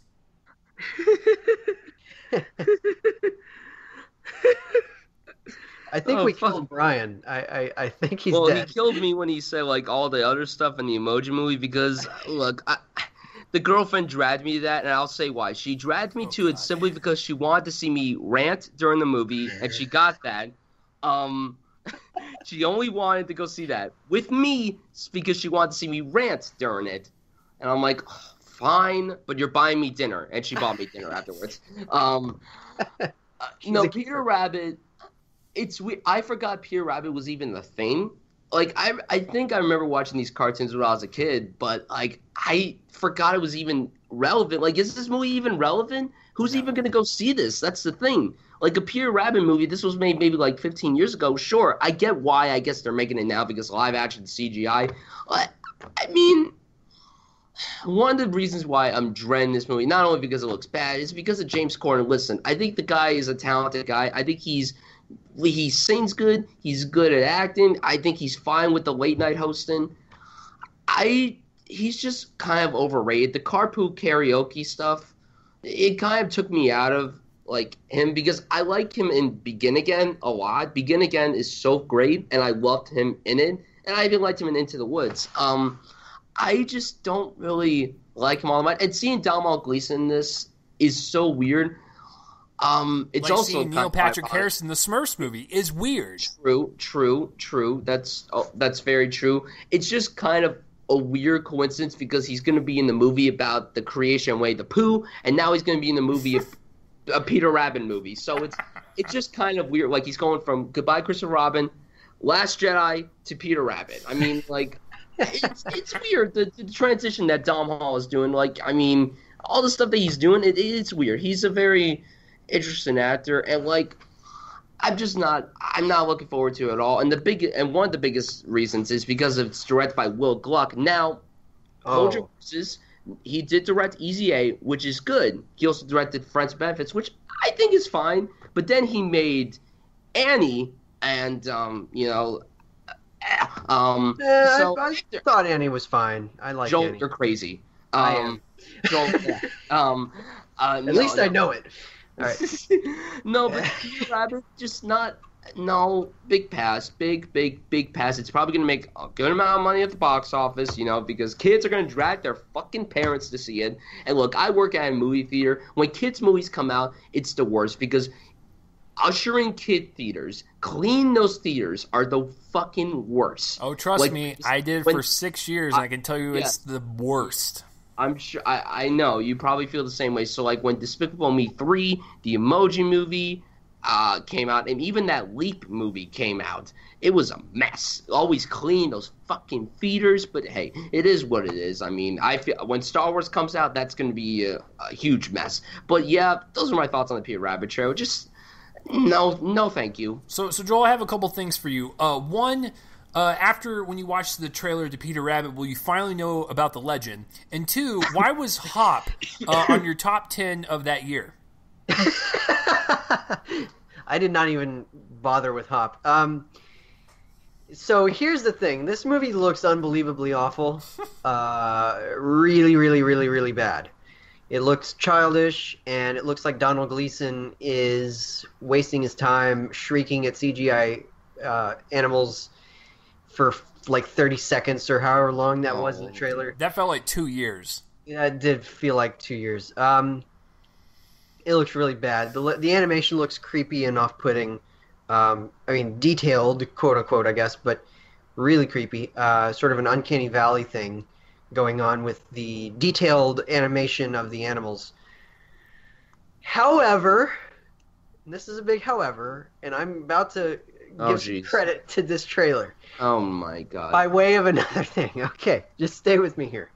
So I don't know if y'all remember this, but I don't even know if Chase saw the movie. I don't know if Bryan did either, but Paddington. Did either of you see Paddington? I did. I haven't seen it yet. Okay. It's a really sweet-natured, good movie that looked every bit this awful. And likewise, this is based on a beloved children's novel from Beatrix Potter. I mean, not that Paddington was, but Paddington was a book that kids loved, and this was a book that kids loved. So they could be... I mean, I feel like it's not the case because it is Sony, and they usually go for the lowest common denominator. They could be, like, only advertising all of the lowest common denominator stuff in this to hide, for some reason, the fact that it's actually a really good movie. Because it happened with Paddington, and I'm an optimist, and I have to believe that it's possible that it's happening here. Because I feel like they can't... I mean, I guess they can, but they can't, like, totally take a crap on the legacy of Peter Rabbit. However, I'm probably wrong. So until then, I'm going to say that this looks awful. It looks like total crap, and it's easily my least favorite trailer of the year. Probably the year, but the week. It's just terrible. It's terrible. Yeah, this is coming from the exact same studio that brought us Smurfs, Surf's Up, Open Season, plus its 20 sequels, The Smurfs 2, Hotel Transylvania 2, which I didn't really care for the sequel, The Smurfs The Lost Village, and the Emoji Movie. This movie's garbage. I don't want to hear any justification for why Peter Rabbit's going to be good. It's basically a Sony Pictures animation. They saw Hop and they're like, man, this is going to make a really great film. And they make it two decades later, and they just assume it's relevant. Whatever. All right, moving on to the last one.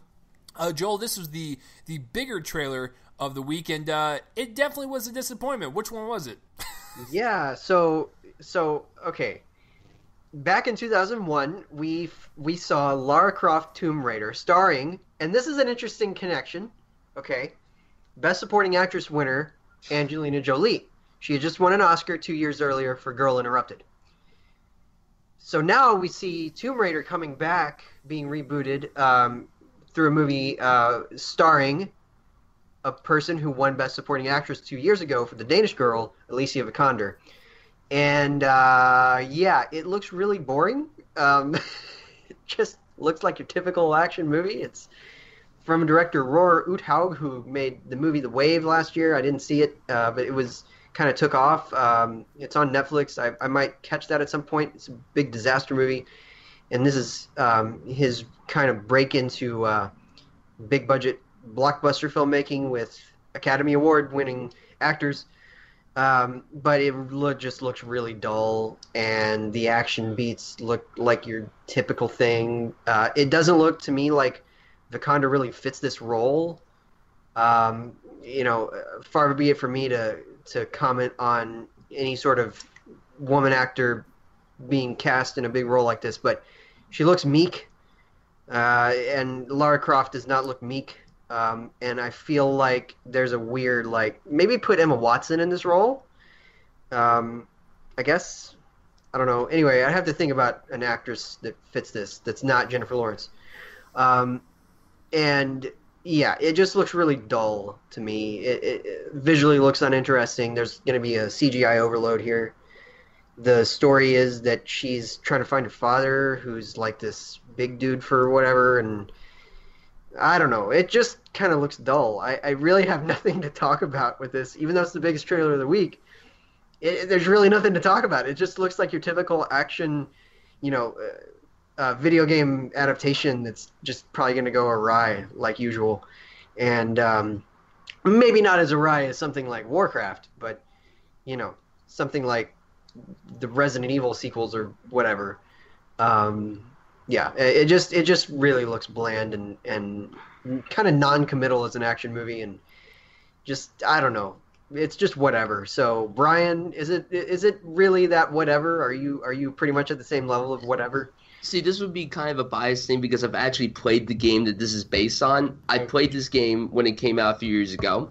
I loved it. I isolated myself in my room for a good 4 days playing this game, and it was wonderful. I was never really a Tomb Raider fanatic before this game came out. Everyone's like, Bryan, played this game. It's great. And I'm not the biggest gamer, so like I was like, all right, fine, I'll play it. I saw it for like $20 at GameStop. I had money. I bought it. I was blown away. Like, the storyline was pretty interesting. Like, it was a very somber video game similar to, like, A Last of Us. Like, it had that more dramatic vibe, and then it had, like, the Indiana Jones-like feeling to it. It worked in the game, and honestly, when this movie was announced, I was very skeptical, of course. When Vikander was cast, I'm like, I mean, I love her to death. I think she's incredible, but, like, I'm just still, like, kind of like, is she the right choice? I don't know. She's great. She's really wonderful. She's a wonderful actress, but honestly, I don't know if she's the right fit. This trailer was kind of disappointing. It really was. Like, it doesn't look terrible, in my opinion, as long as it's not on the levels of Assassin's Creed, which was in my top 5 worst of last year. And I was a huge fan of that series, and that movie really, really let me down so much. So it was worse than Warcraft? I didn't have much hope for Warcraft, like I did with Assassin's Creed. So, Warcraft I didn't see Assassin's Creed. Assassin's Creed was a huge letdown. Yeah. It was a huge letdown for me, and I'm a huge history junkie. Like, my mom's a history teacher, so, like, I love historical stuff, and then that movie it was more of a prequel to Assassin's Creed. It was weird. But this Tomb Raider movie, yeah, it kind of looks bland. It kind of looks boring. Now, like I said, the game itself is kind of a slow burn, somber storyline, so it might be going with that tone. However, the trailer looks like it's going to go for something else, and that's not going to make me happy because, like I said, I'm a huge fan of the game. I don't know. This also comes out in March. This comes out like a week after my birthday. I'm hoping for the best with this. I always hope for the best with video game adaptations, especially when they're ones to games that I played. And when you have someone like Vikander headline the film, you kind of hope for greatness. And also Walton Goggins is in this, who I fucking love, you know, with him and the TV stuff. You know, Vice Principals is currently on, and Chase watches it. It's incredible. And also like, with the movies like Hateful Eight, he's great. He's wonderful. And I do like the fact that Walton Goggins is in this. I'm a huge fan of Justified, and he's great on that show. Yeah, see, I haven't seen Justified yet. It's amazing. My first exposure to him was him in Sons of Anarchy, and he was incredible in Sons of Anarchy. I haven't watched that show. It's so good, Joel. It's exquisite stuff. But this Tomb Raider movie, I'm just really not feeling. I really hope for the best. I always hope for the best, and I'm hopeful. Yeah, I'm always an optimist, so I'm in the same boat. Chase, were you as kind of just blah on this as usual? So I got a couple things. All right, so one, if this movie flops, her and Michael Fassbender will have something to have in common with and talk about, since they're both boning. Oh yeah, I just realized that. You know, he was in Assassin's Creed. Two, I have played a little bit of the 2013 kind of reboot of Tomb Raider, and it's a really great game. And 3, this movie was made, I'm convinced, in 2005, and it's just not being released. This film like reeks of like the early 2000s. I was like, this is not 2017. I do not like Vikander in the trailer. I don't think she encompasses that like strong badass like heroine that we've seen in these games that looks like she can get down and dirty in the tombs and shit. Like she does not like Angelina Jolie appeals to me more in that regard than Vikander does. But this whole trailer just kind of reeked of like cliche after cliche after cliche. It looked like, oh my god, the poster to the movie looked like you would see like in the $5 bin at Walmart. Like it looked horrendous.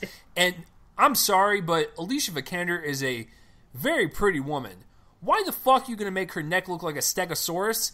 And why are you going to put that in the poster? She had like this weird mutated dinosaur neck, and I was like, why are you doing this Photoshop, people? So that's another thing.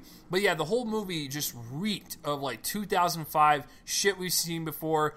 I don't think this movie is going to succeed at all. I'm hopeful for it, but this trailer is not a great representation for it, and the poster along with it is just another shit layer on top of that cake. And the last Did you see the poster for Cook-Off? I did. It's pretty bad as well. It's like I didn't see it. I'm going to look it up right now. Okay, it's but like Joel, there's a difference though. At least that movie was actually made 10 years ago. Tomb Raider was made. I was just going to say it looked like they took part of Melissa McCarthy's neck and put it onto Alicia Vikander's neck. Yeah, exactly. But no, like at least that movie was made 10 years ago. Yeah. This movie was made last year. Principal photography, and it looks like it was made 20 years ago. So, and the last thing, every single action shot in the trailer has Alicia Vikander jumping like 100 feet in between objects. She's not superhuman. Stop this. Like, Lara Croft is not like some weird bionic woman that can just like jump from like a cliff onto a hanging aircraft. Angelina Jolie never had those scenes in the other movies. There was never anything like that. She was always, jumping from things that were possible to jump from and barely making it onto them. I mean, it's sort of like a John McClane thing. Where, you have to think of Lara Croft as a female version of Indiana Jones. They are not superhuman. They are people just going on these adventures. Like, just watch the trailer, you know what I'm talking about. Especially with the last shot, I'm like, why? There's no way she can make this shit. And on top of all that, just to add more insult to injury, the stupid effects they have on the tiles where it like slams on the screen and it cracks. No, that was dumb. Just stop that shit. That's very 2002. Yeah, it was like what the fuck is this? So, by the way, really quickly, because I'm curious. I've never actually talked to Chase about this. Certainly haven't talked to Bryan. What do y'all think of the Lara Croft movies that we do have? The ones from Angelina Jolie. They're okay. They're okay. I like both of them. I think they're good because they knew what they wanted to be. This one's trying to take it serious, but also having goofy elements to it. It's for sure. No, which I know for a damn fact that's exactly why Joel hates the Kingsman movies. But we'll get into that in just a second. But with Lara Croft, I don't think it's like when you play a little bit of that 2013 game, it's like there's some good stuff there. Like you can have like this like gritty adventure with this like really strong badass female, but like this just turns it into a cheap knockoff, and it's like, stop that shit. So obviously our favorite trailer of the week was Isle of Dogs, which I can only assume in 2 years from now Sony Pictures Animation will remake it and call it Dog Island, and it will go straight to DVD in a shit bin near the Walmart section. So that's nice. So that's the trailers, guys. What was your favorite trailer? Please comment down below. Now let's get into the heart of the matter, the movies that we will be reviewing. We will be doing Kingsman first, then we will dive into the Ninjago movie, and then I will have a surprise review to cap it all off before we get into the box office results, which I'm really curious to see how everything has been holding up, and of course the new releases. So Kingsman, guys, I will start this one off. First of all, I'll get the joke out of the way because I know Joel will want to say it. I was at a pawn store yesterday. I found the first one on DVD for $1. Joel will respond with, "Oh, it's at a pawn store for $1. That's still too much for it." Okay, I've already beat you to the punch, you asshole. All right, so I got the first one yesterday. Oddly enough, at a pawn store for $1. I was surprised I didn't have it, but I do like the first one quite a bit. I think what Matthew Vaughn does very well is take the kind of goofiness and over-the-top nature from the graphic novels it's based on and kind of apply it into its own little world and have serious elements with it. And I actually do think it works. I don't have a problem with the tonal clashing like Joel does. I will hear his case out, folks. But I'm just saying that, like, for me, the first one works. I do like the over-the-top, goofy nature of it. I love the energy that was exuberated from Matthew Vaughn's direction. Because the thing with graphic novels are, they're not far off from comic books. So you have to look at it as a comic book movie. It's going to be silly and over the top, and comic book movies have that nice blend. As long as you can establish, like, a world that it's in that, like, can require such kind of ridiculous over-the-top things, then I'm okay with it. As long as you have something that's set, like I said, the world tonally with you, the actual, story and characters and whatnot, I'm okay with that.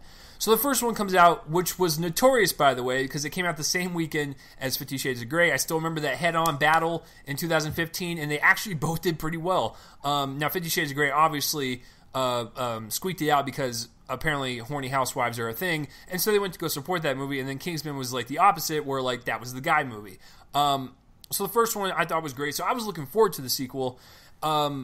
And you add, Channing Tatum, Jeff Bridges, Halle Berry. It's like, holy shit, they're really going balls out for this movie. Matthew Vaughn's coming back to direct it. And so I will say, to start out with, before we get into the pros and cons, is that I enjoy this movie quite a bit. I actually think it's on the same level as the first. I enjoyed the hell out of it. It was a blast to watch, and it was definitely one of the more entertaining films I've seen in a theater this year. I'm one of the few people on the internet that agree with that, because a lot of people, including Joel over there, seem to hate this one. So I'm okay with saying that I actually really liked it, and I'm excited to dive into it. So Bryan, we'll start with you first. First of all, what did you think of the first coming into the second one, and did you love it? Did you hate it? Like it? Whatever, and then we'll dive in.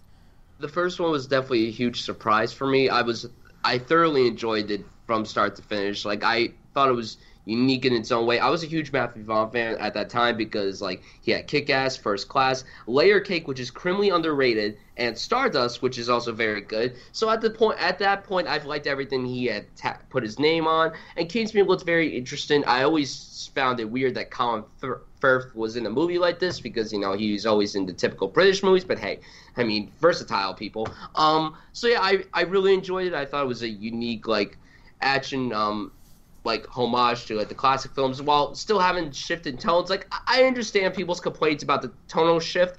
I don't mind it either, as long as it's executed properly. And in my humble opinion, my personal opinion, it was executed pretty well. So I was obviously looking forward to the sequel. I was hoping for the best, and this was the first time he was attached to a sequel because, unfortunately, he didn't direct Kick-Ass 2, which is hands down one of the biggest mistakes of his life. I know some people back up that film like Chase. Personally, I didn't like that film. I was hugely disappointed with it because I'm a huge fan of the Kick-Ass graphic novels.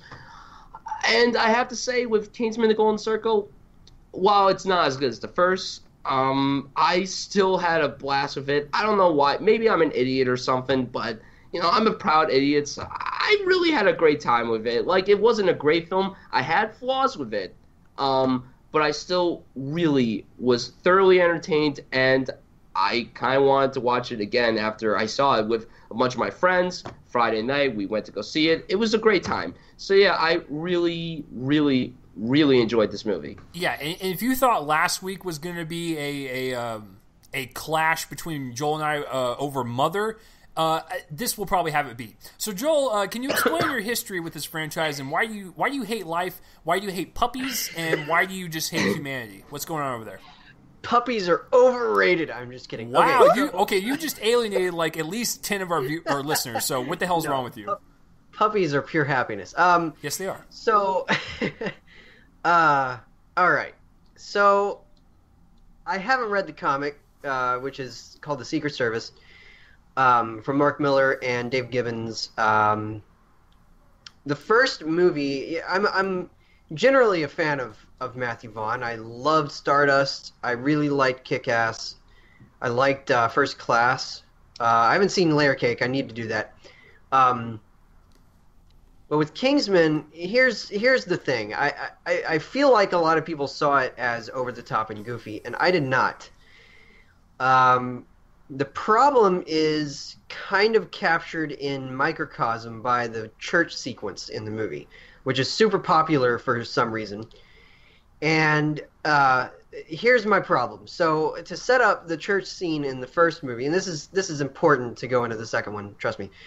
The church scene is kind of has this really like cruelly funny setup where the villain of the movie is basically taking none of the crap of this hate group that is disguising itself as a church.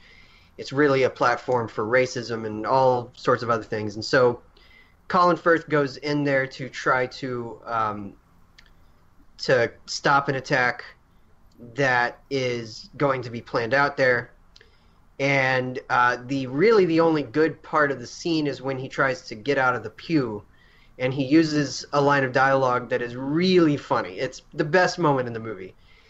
And then I think that Matthew Vaughn shoots himself in the foot, because what happens in the scene is the villain, played by Samuel L. Jackson, devises a scenario where everybody's cell phones kind of hypnotize them, and they all start beating each other to death and cutting each other up and shooting each other, and that includes Colin Firth. And a lot of people basically kind of shrug off the inherent problem of having that happen by saying that it was mind control. I understand that it was mind control, and I'm just going to tell everybody, I know, it's mind control.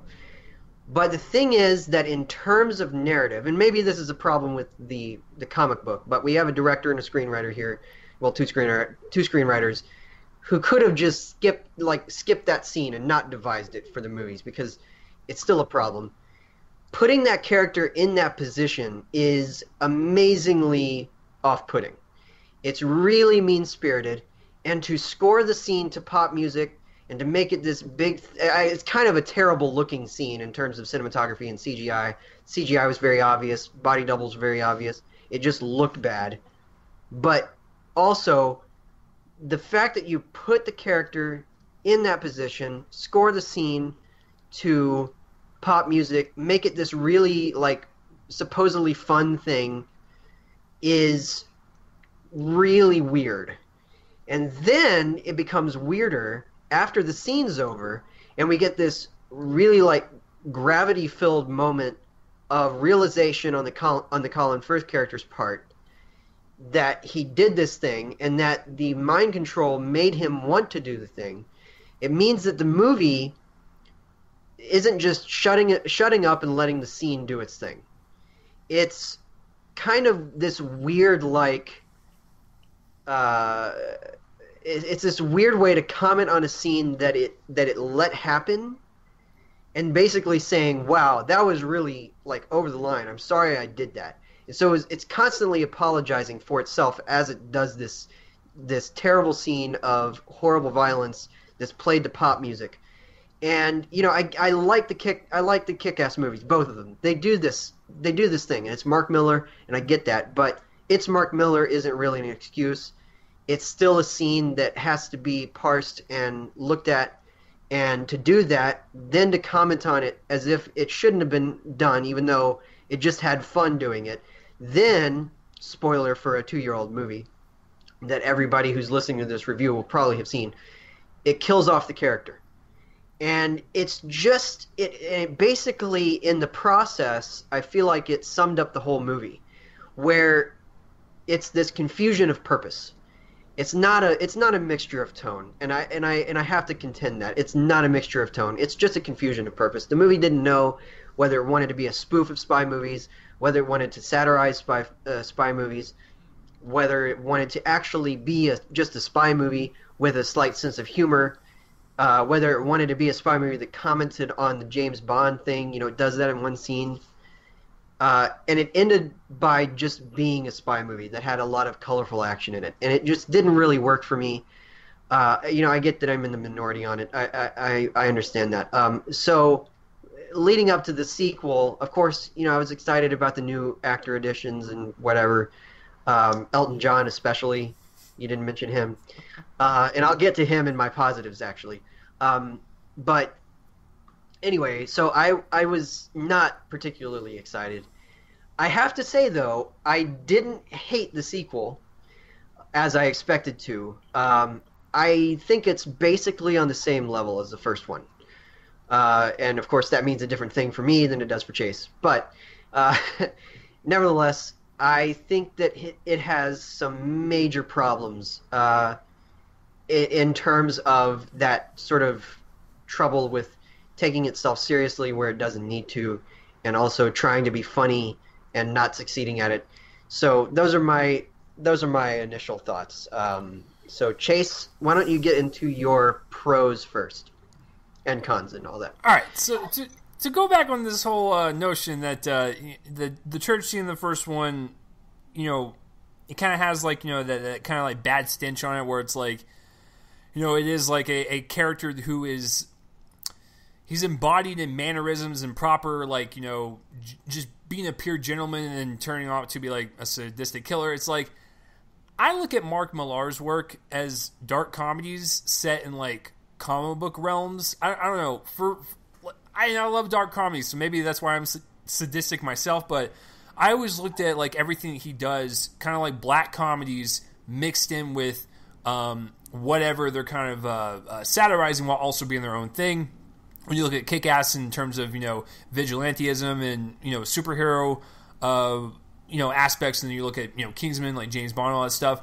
I don't know. For me, creating these worlds works in terms of having it be over the top violence and just having its own separate like tone and thing. I don't know. For me, it works. I can't explain it, but I have a blast watching both of these. But here, if I can comment on that again, it's the elements of the scene, like the general elements of the scene. I understand that, and I know that it's a dark comedy. But here's the thing, it's really not according to the movie, because the movie ends the scene by everybody realizing what a horrible thing Colin Firth did. So it's the movie that can't decide whether or not it finds that to be darkly funny or whether it finds it to be horrible. It is a confusion of purpose within the scene. I know that, and again, I know that it's Mark Millar's kind of thing that he does that.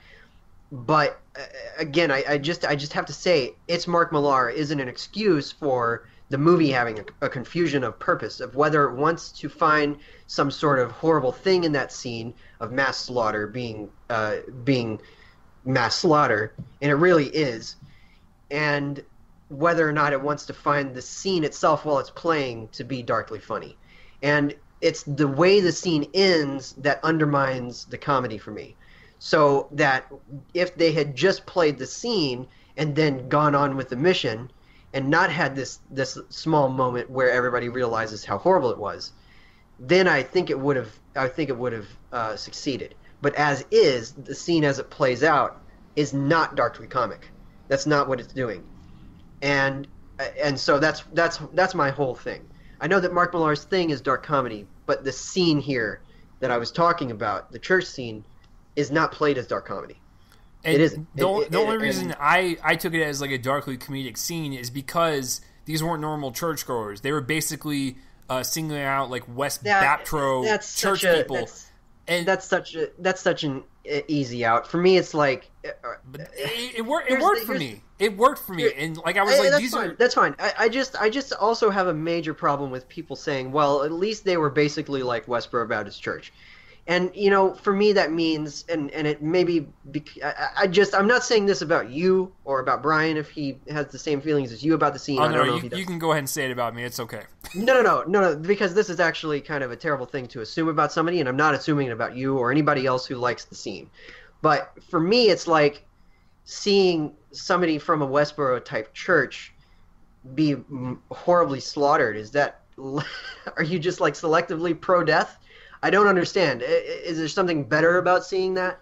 Okay, than so seeing maybe something else. It's just look at it in this light. They basically take a group that we know exists in real life, and they amp it up to the 1,000th degree and go so over the top with it that killing all of them doesn't really matter to me, because it's almost comical on how over the top like religious fanatics that they are. You know what I'm saying? So it's not like. Yeah, like they're overcooking it so much that them being mind controlled and being used as weapons against Colin Firth and him slaughtering him doesn't really because it's this whole I think world that he I think creates that is if over the the top. scene was, I think that if the scene was just the church and the church members beating themselves up, and we get to see it, Which and they the were, villain by the is way. overseeing. No. What I mean is, not have the hero or one of the heroes in the movie do it, because he kills basically half the people in there. Correct. You know, a lot of them do kill each other. That's true, but he kills basically half the people because he's this great, assassin and all that, and so he's able to take charge and live through it until right after the scene. But I think if it was just the churchgoers, it would have left a less bad taste in my mouth.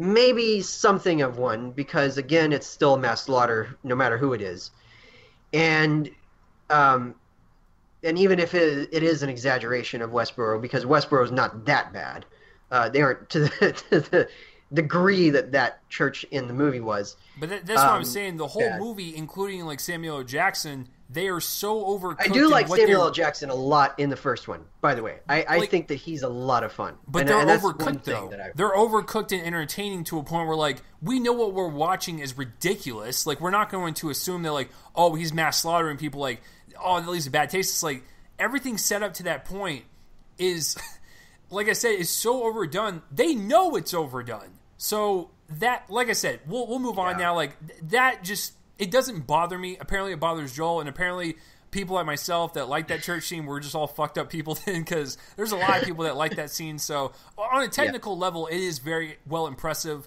with how Matthew Vaughn did direct all the extras and their activity in the background. That was pretty cool with the cinematography. But so moving on to the positives with the sequel. Is the energy that Matthew Vaughn brings is probably my favorite part about the movie. I like everything that he brings to this whole franchise that he's kind of brought so far in terms of how he shoots his action and how the camera itself is a character being very frenetic with the characters kind of moving along with them and adding that comic book kind of style to it, making its own own thing and making it unique and not making it a ripoff or whatever. That's what I really appreciate is his direction, style, and energy that he brings with the the characters, the story. There's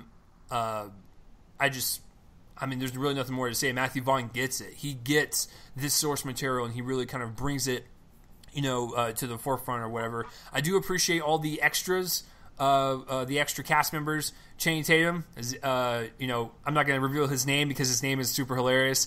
And then Jeff Bridges, Halle Berry, even Julianne Moore, which I think her being isolated from the entire movie does kind of hinder her character a little bit. But I think what they can show us in the movie is that they have fun with their roles. They're really hamming it up, but that's what makes the movie to the audience fun, is when you see the actors having fun as well. And that goes with the first one, when you see Samuel L. Jackson basically dressing up like a hipster who has a lisp. This guy is having so much fun with the role that we are having fun with the role as well. And Channing Tatum, Jeff Bridges, and Halle Berry, including a couple others that pop up, Elton John, like Joel said, they bring such a nice, just extra freshness to the humor and the action with it. And Elton John has probably the best lines in the movie. Like just his over exaggeration on all of the stuff that he does. It makes you just smile. He's a very entertaining presence. As far as everything else, positive. The action scenes are well done, regardless if you think they're a little too superhero-esque with normal people. Because I know that's been a problem with the sequel that people have been noticing, is that the action scenes of this one are so ridiculous that they wouldn't really actually be capable of these people who are not really superhuman. They're just people. Like I said, it just might be because Matthew Vaughn creates this world as it is, and I just accept it. You have to suspend your disbelief with these films. You just have to, and it works with me. But like I said, with the camera work in particular, Matthew Vaughn knows how to shoot action and actually make you be involved with the action and have that kind of just frenetic energy that you would want. And I don't know, I get into the movie more when I see that kind of like camera work that kind of goes with the action as the characters are going with it. So yeah, those are pretty much all my positives. And you know what? I gotta say, I know Joel might think differently, but I don't know that the sadistic nature of Julianne Moore, like I could not believe they were doing some of the stuff they were doing, and I enjoyed it on a sick level, I guess. I don't know. I liked the fact that she was willing to kind of play her cards, so to speak, in front of people, and how threatening she was. Versus like Samuel L. Jackson, where like he kind of like amped up towards his stuff, like, but Julianne Moore right off the bat was like, "I'm evil, don't fucking touch me," and she was definitely enjoying her role. So I don't know. Those are all my positives. Joel's going to be the most anticipation for sure on this review, so he'll go last. Bryan, positives for you. What worked for you? Yeah, pretty much everything you said. Like, the action is very high octane and fast paced and energetic. Like, I've always appreciated Matthew Vaughn's style when it comes to his action and his filmmaking. I think the majority of the action sequences here are great. The Elton John, I'm going to say this right now, Elton John was the scene stealer of the whole movie. Everything with him was phenomenal. Like, he was incredible. I'm not going to say, like, what songs of his are in this movie, but I will say that all of them are good choices. The performances are solid. Like, everyone returning looks like they jumped back into their roles. My favorite, once again, being Mark Strachan. I've always loved Mark Strachan and the character of Merlin, especially in this film. I'm not going to say what happens, but he was great. He was wonderful, in my opinion. And the new additions, everyone looked like they were having fun. I also want, like, maybe I'm stupid for not listening if you brought him up. Pedro Pascal. I liked him a lot. I enjoyed his addition to the movie. I wish he kind of got top billing. Like, when you look at, like, the poster and everything, his name's not in one of those billings. Ellen John's is, but not Pedro Pascal. So, like, I mean, it is what it is. I know he's not as well known as everyone else involved, but still, like, you know, his role is kind of pivotal to the story. I like the new additions of everyone from The Statesman. Julianne Moore, you know, I really liked her. I've always been a fan of her. I liked her a lot on the role. But when we get to the cons, I want to talk about her characterization. Like, when we get to the cons, I will agree with you, Chase. Like, the stuff that she does, like, she's definitely different than Samuel L. Jackson, because Samuel L. Jackson did amped up, like, his evilness. But Julianne Moore was just like, I'm evil. Hi, I'm evil. And also, you know, it kind of made me not want to eat burgers ever again. So, you know... That is actually, I think we can all three agree that, like, that is a fact. Like, I don't want to eat a burger ever again after what happens in this movie. But, I mean, yeah, overall, it was also just a high-octane, fast-paced ride. So, yeah, those are really my pros with the movie. I mean, it's pretty much the same as what you said, Chase, so there's really not much new to it. So, yeah, I just want to hear Joel's pros. Well, so I mean, bad. just before we get into that, I forgot to mention that since you brought up Mark Strong, I do like the companionship between him and Taron Egerton, which you would never actually expect because they're like probably 30 years apart in real life, but they have like that awesome like father-son quality to their relationship, as well as him and Colin Firth. So like they all three kind of work harmoniously, and I really appreciate it about the two films so far, because they also have some really great relationship moments as well, whether it be between him and Mark Strong or Colin Firth, or between him and his girlfriend in the movie. I was actually surprised on how sweet and touching it got between their relationship. I was like, she was the ass chick from the first one. You would never expect them to actually have like a deep relationship. I was like, I'm kind of into it. Like, I actually want to see them get married and shit. So, yeah, I forgot to bring that up, but yeah, and, well, I mean, to go upon the Julianne Moore theme, because I do think it kind of plays with the church scene a little bit and Joel's issues with it. Yes, it is sadistic, and it's almost borderline, like, it's like something out of Saw, but I think what Matthew Vaughn does in particular to kind of stand that out to where it's not, like, mean-spirited is the way it's kind of handled. Because in the first church scene, Joel pinpointed is that they overplay it with a pop song. That kind of tells me that, yeah, it's very horrific with what we're seeing, but with that pop song, it establishes this kind of like crazy graphic novel-esque world, and I'm okay with it. Versus like what Julianne Moore does with her particular scenes that she has. Let's just say that there's maybe legs poking out to where it adds like that darkly comedic touch to it, or even like what you said, the whole burger thing. And I think that plays along to Matthew Vaughn really establishing how crazy, insane, and over the top the worlds can be. So I know Joel's going to retaliate, so just wait for it, folks. But Joel, is there anything positive, anything at all, that you like about this movie? I would like to know what. Come on, is there something that you like?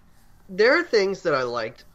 So I loved Elton John's appearance in this. I think it's really like cheeky, and he's in his element it's extremely of cursing cheeky. up. I mean, there's a self-referential fourth wall break that I was like, absolutely. And I think that he's in his element of cursing up a storm. He's an incredibly vulgar person in real life. We've seen him on many videos doing that, and he does that here. It's really funny. He's got this. I think his funniest moment actually comes in the background of something where Julianne Moore is on TV. Yes. And he's in the background and he's talking to somebody else, and it's really funny. I love that. I could not stop laughing at that. Because I feel like that was actually a moment of improvisation from him. Mm-hmm. I just have to feel that, because it looked like Julianne Moore was trying not to break character during her part of that scene. But I really, really, really liked Colin Firth and Mark Strong in it. I thought that this was stronger work than they provided in the first movie. And there's, especially with Strong's final moments in the movie, the sixth movie this year, to use a song from that artist, and a worthy artist.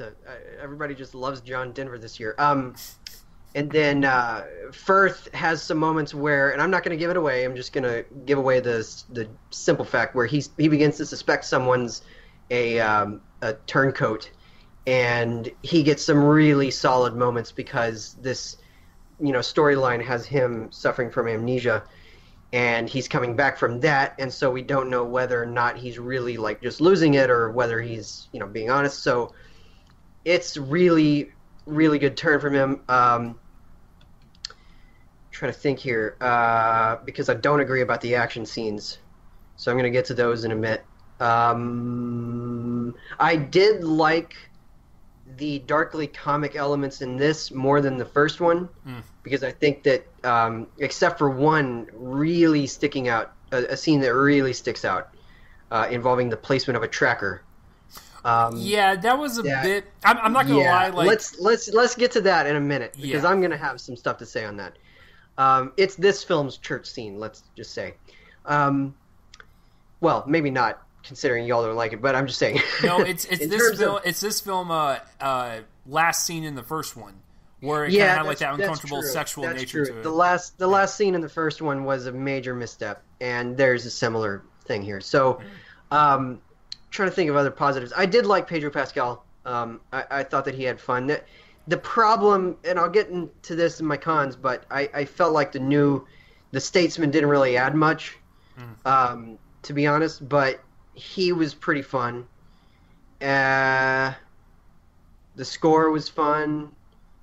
I'm trying to think here. Joel is really stretching here, folks. I'm really stretching. Yeah. I'm just seeing if I covered all of them, because sounds like you did. I did. I pretty much did. Those are my positives. Okay. The negatives greatly outweigh. All right, so I'll just get done with my negatives so I can have Joel speak his novel. So I have a few things, and they're very apparent, and I have to warn you before you go see it. So the obvious thing, it's too long. It's way, way, way too long. It is 2 hours and 20 minutes. I could not believe that when I was sitting down, and usually Joel and I have been to these screenings where like the reps will sit in the front and they'll be like, "Welcome to the movie. The movie is rated R, and it's like 100 minutes long." He was like, "All right, Kingsman rated R is 140 minutes long." I was like, "Why? Why is it that long?" And so you can definitely feel the weight. The movie does not answer that question. Yeah, exactly.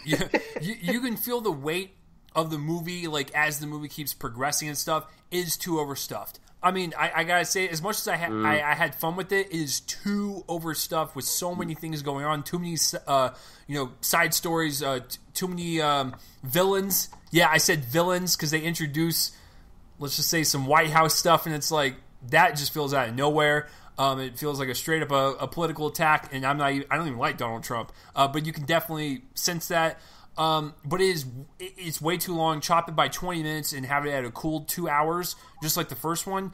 And I think you could have been somewhere. But with that, when you look at what Matthew Vaughn does with the action, yes, Brian's right. It's very high octane, energetic. Joel's going to disagree, but it's fun to watch. However, I'm not going to disagree that it's high octane, but go ahead. Okay, well, on the flip side to that, if you have too much of it, and the movie's damn near 2.5 hours long, it can feel exhausting. And so at some point you're like, all right, can we wrap this up? Can we wrap this up, please? Second thing, Julianne Moore's villain character. While I liked her cynical nature, it was kind of odd that she was isolated from, one, the world, and two, the movie itself, to where, like, she was just so far away from everything that you couldn't really feel her presence in other scenes of the film. Now, when you actually are with her on her little habitat, you can sense, like, yeah, she's this fucked up chick, for sure. But it's not really until the end of the film where she actually has the weight of her true nature to the world, until the end of the film. Like I said, it just seems a little too late at that point. Like, it seems like it's kind of rushing a little bit, where it's like, oh, she's doing her world attack, like, within the last, like, 15 minutes, and everyone's just now knowing about it, and then, of course, it'll be done, obviously. But it just seemed like she wasn't really a part of the movie until, like, the last third. And then third, we got to bring it up, because as I was watching it, like, listen, Joel knows and Bryan knows I'm a pretty raunchy dude. I don't mind, like, watching, like, sexual stuff and violent stuff, language. I don't mind all that stuff. And rape and sexual assault is, like, the two things I cannot stand in movies. Even if it's integral to the story, I feel uncomfortable watching it.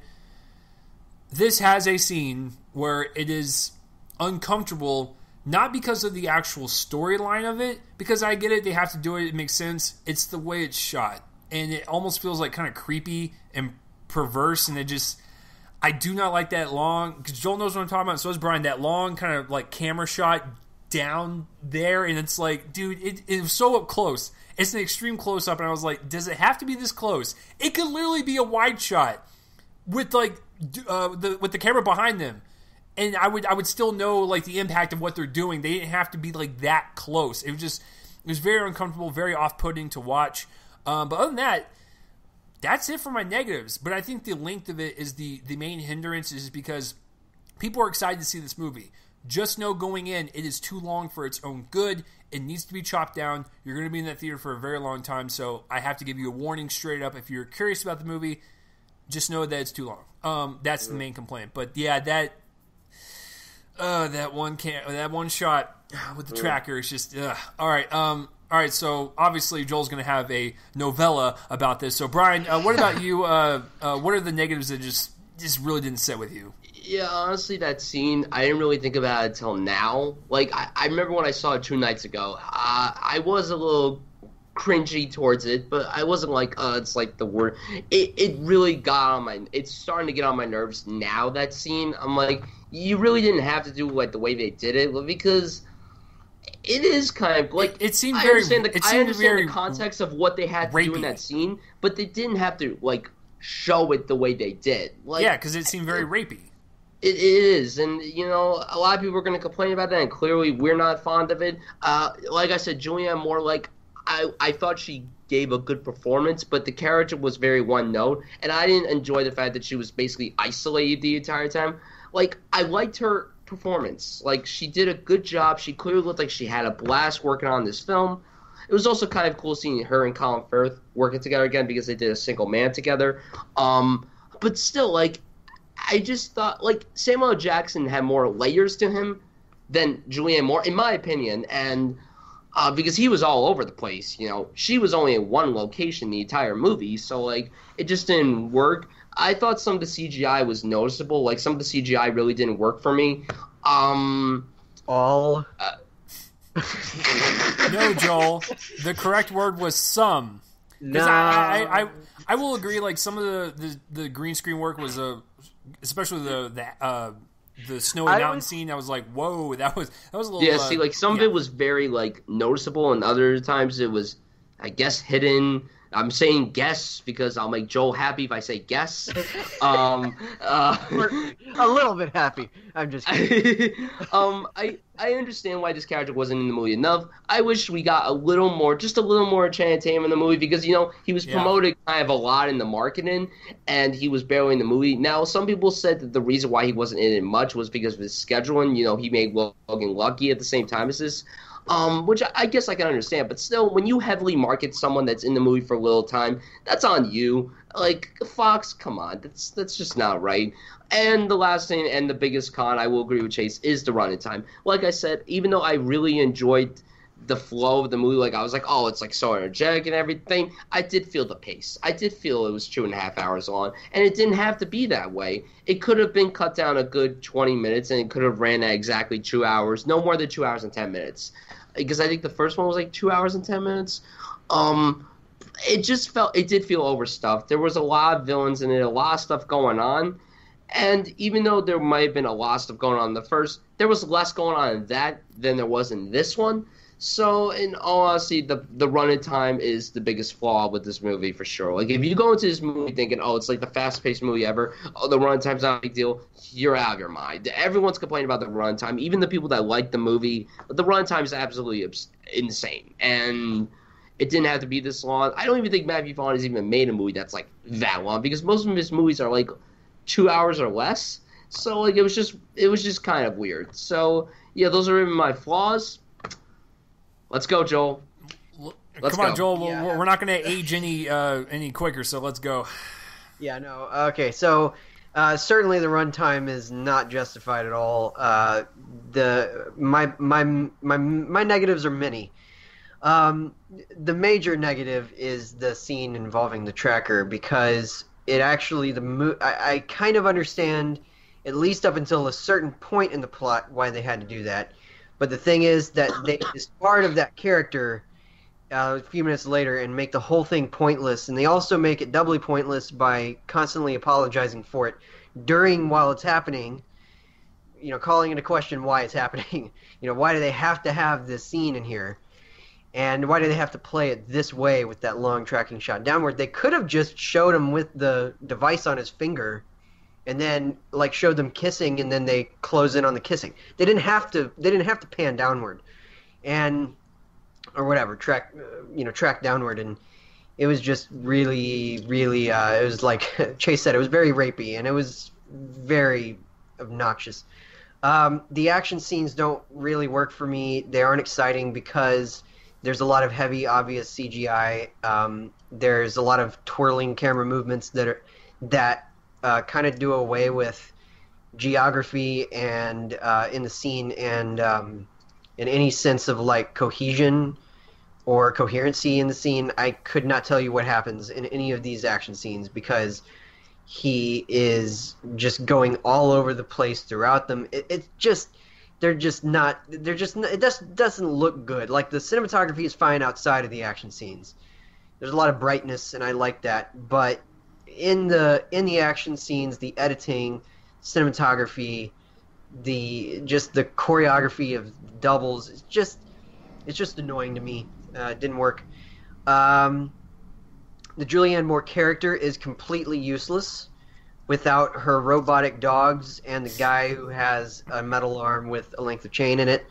And that was not the way with Samuel L. Jackson's character. He didn't really need the scissor legs girl to be interesting. She made him a little bit more interesting because he had that henchman, but with Julianne Moore's character, all that's interesting about her is that she's slightly threatening without needing to sound threatening, and that's it. I mean, she's just isolated from everybody else. She has really no use in the plot beyond the fact that she has a villainous plot, and the whole thing with suddenly having a political angle in the last act is really weird. There's some sort of attempt at, political commentary that goes completely flat because it can't commit to, like, if like I've been seeing a lot of people calling this movie right wing for some reason, even though the whole movie is like an attack on the war on drugs. Yet also it features a racist president who wants all drug users to die. So it's also anti-drug user. I don't understand the point there. It doesn't work. And also, speaking of the White House element, so two things. Big negatives. One, Emily Watson gave the best performance I've ever seen in any movie ever in Breaking the Waves. And now she's basically playing Kellyanne Conway in this movie. Two, Bruce Greenwood is the president here, and he gave one of the best presidential performances in 13 Days. Everybody watch 13 Days. It's amazing. Find it somewhere, watch it. He plays JFK in the movie, and he's amazing. And now he's playing Donald Trump clone. And it's awful. It's a terrible performance. He puts on this southern accent that he can't commit to, and it's just terrible. Even though Donald Trump's not a southerner, I don't understand it. So I don't get it. That whole element, I was just constantly like this with my hand on my forehead that Chase and Bryan see right now. Also, the statesmen, I felt, were just kind of used in a way to hint at future use. Halle Berry gets nothing to do until the last scene, or not. I guess was it the last scene? I can't remember if it was the last scene, but anyway, her last appearance. That's the only time she gets anything to do. Put her in another Monsters Ball role or something. I don't know. Jeff Bridges, I thought, was solid because you get this idea of professionalism from him. That, he seems like the leader of something like this, and that's good. But he also gets really nothing to do. He just sits around in his office. And then Channing Tatum, they sideline him through one of the plot points, and then all he does from then on is dance weirdly. And then, like I said, Pedro Pascal, I mean, the arc of the character is incredibly simple. So there's really not much for him to do either other than act out that arc. And it's an incredibly limited arc. So, I just didn't feel like they added much. Like you said, the pacing of the movie is really, like, solid maybe first hour.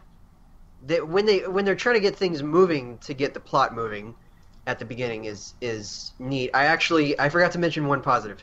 The positive of the sort of, like, pulling the rug out from under you when... and I'm just going to reveal it because it's an important part of the plot. Okay, all of the other Kingsmen die that we know of, and that's an important part of the plot because it's central to why Mark Strong and Taron Egerton are together for the rest of the movie, and it happens like in the first 5 minutes. It's not really a spoiler. Everybody's been revealing it in their review. If you're one of those people who think that spoilers don't provide require context to be spoiled for you, I guess, whatever.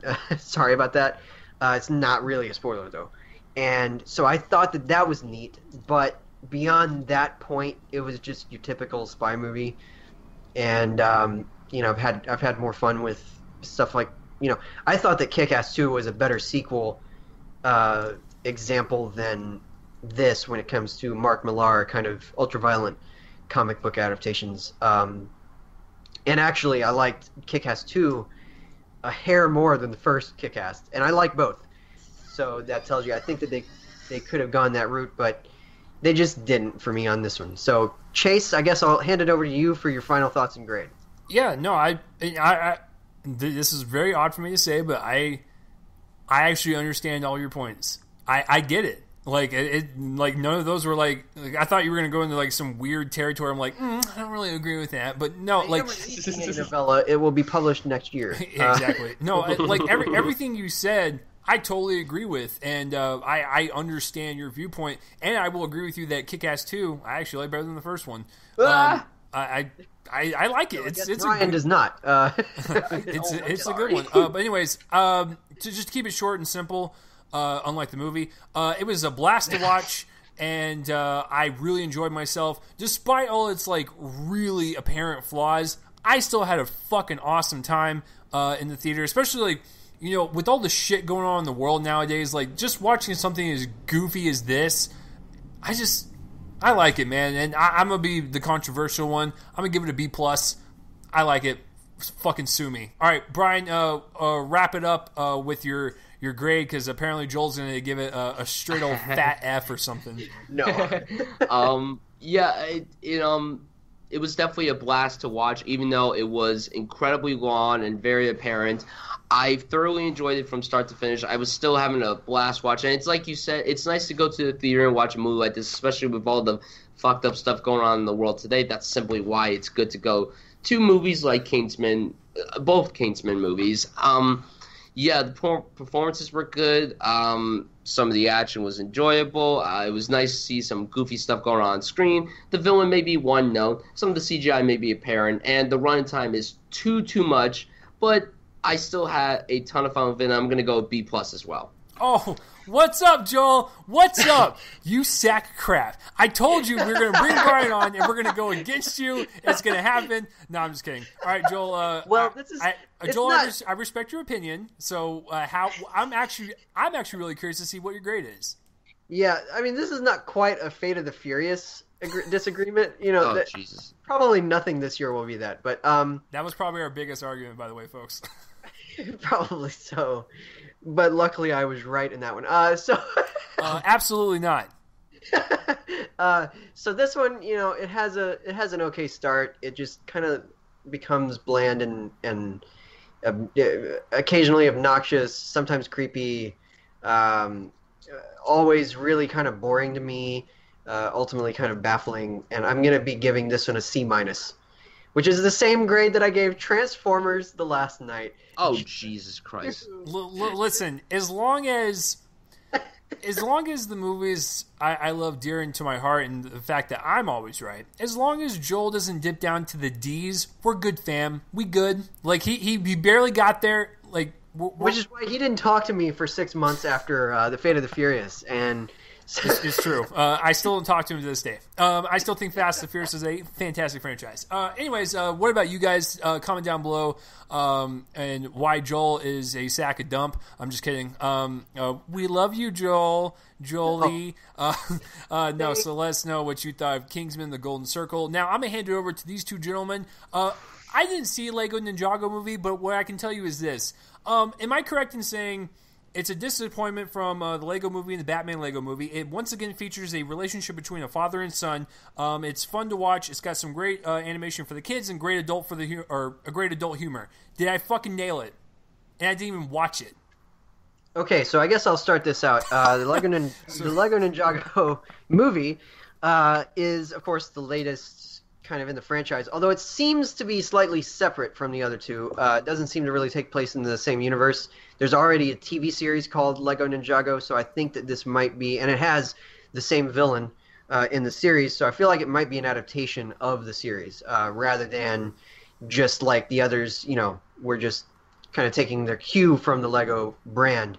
And so this one follows Lord Garmadon, voiced by Justin Theroux, who is kind of has like these standing periods of time where he plots to destroy the city of Ninjago, and there's this crew of like Power Rangers type teenagers called the Secret Ninjas, who are not actually secret in the town at all, and they're led by Lloyd, who is Garmadon's son, and so they end up kind of unleashing this interesting monster on the city by accident, and so they have to go find this ultimate weapon to destroy it, or this ultimate weapon, I should say, to destroy it. And they're sent on that mission by Jackie Chan, who plays a live-action character in the opening and closing scenes, and also voices a character in the movie. Are you dying, Brian? We'll get to that when we get to the cons. Yeah, no, we definitely will. So, all right, I was excited for this. I really loved the Lego Movie, and I thought that Lego Batman movie was fun, and so I was looking forward to this. I gotta say, it was a letdown for me. I wasn't a big fan of this. So I guess I'll hand it over to Bryan for his initial thoughts. What did you think of this one? And what did you think of the other two? I don't know, actually. I don't know what you thought of the Lego Movie. Yeah, the Lego Movie took my breath away. It was fantastic. It was my second favorite animation of 2014 behind How to Train Your Dragon 2. It was something that I never expected it to be. It was so much fun and had great meta. Phil Warner, Chris Miller did a great job of it. The Lego Batman movie was also great. It's still one of my favorites of the year so far. I was so impressed with it, like all the meta they continued to bring from the Lego movie into that. It had a little bit more meta, and it was really great because of the balance of meta and heart. So I was obviously excited for this. I didn't have any expectations for this before the trailers came out. The trailers really took me by surprise. I thought they were very funny. I liked the voice actors in the movie. So I was like, okay, I liked the first two Lego movies, so why not check this one out? Joel, this was a big letdown. This really was a huge letdown for me. I honestly kind of did not. I kind of didn't like this movie that much. Yeah, it's disappointing because I'm gonna get into some positives because I think that there are definitely some. But absolutely, chief among them, the animation style is absolutely just as detailed and stunning as the other two. Taking the approach that it looks like it's stop motion, but it isn't. It genuinely is computer animation mixed in with some live action that I think is incorporated pretty well in the animation. I'm talking about the monster. And I thought that was fun.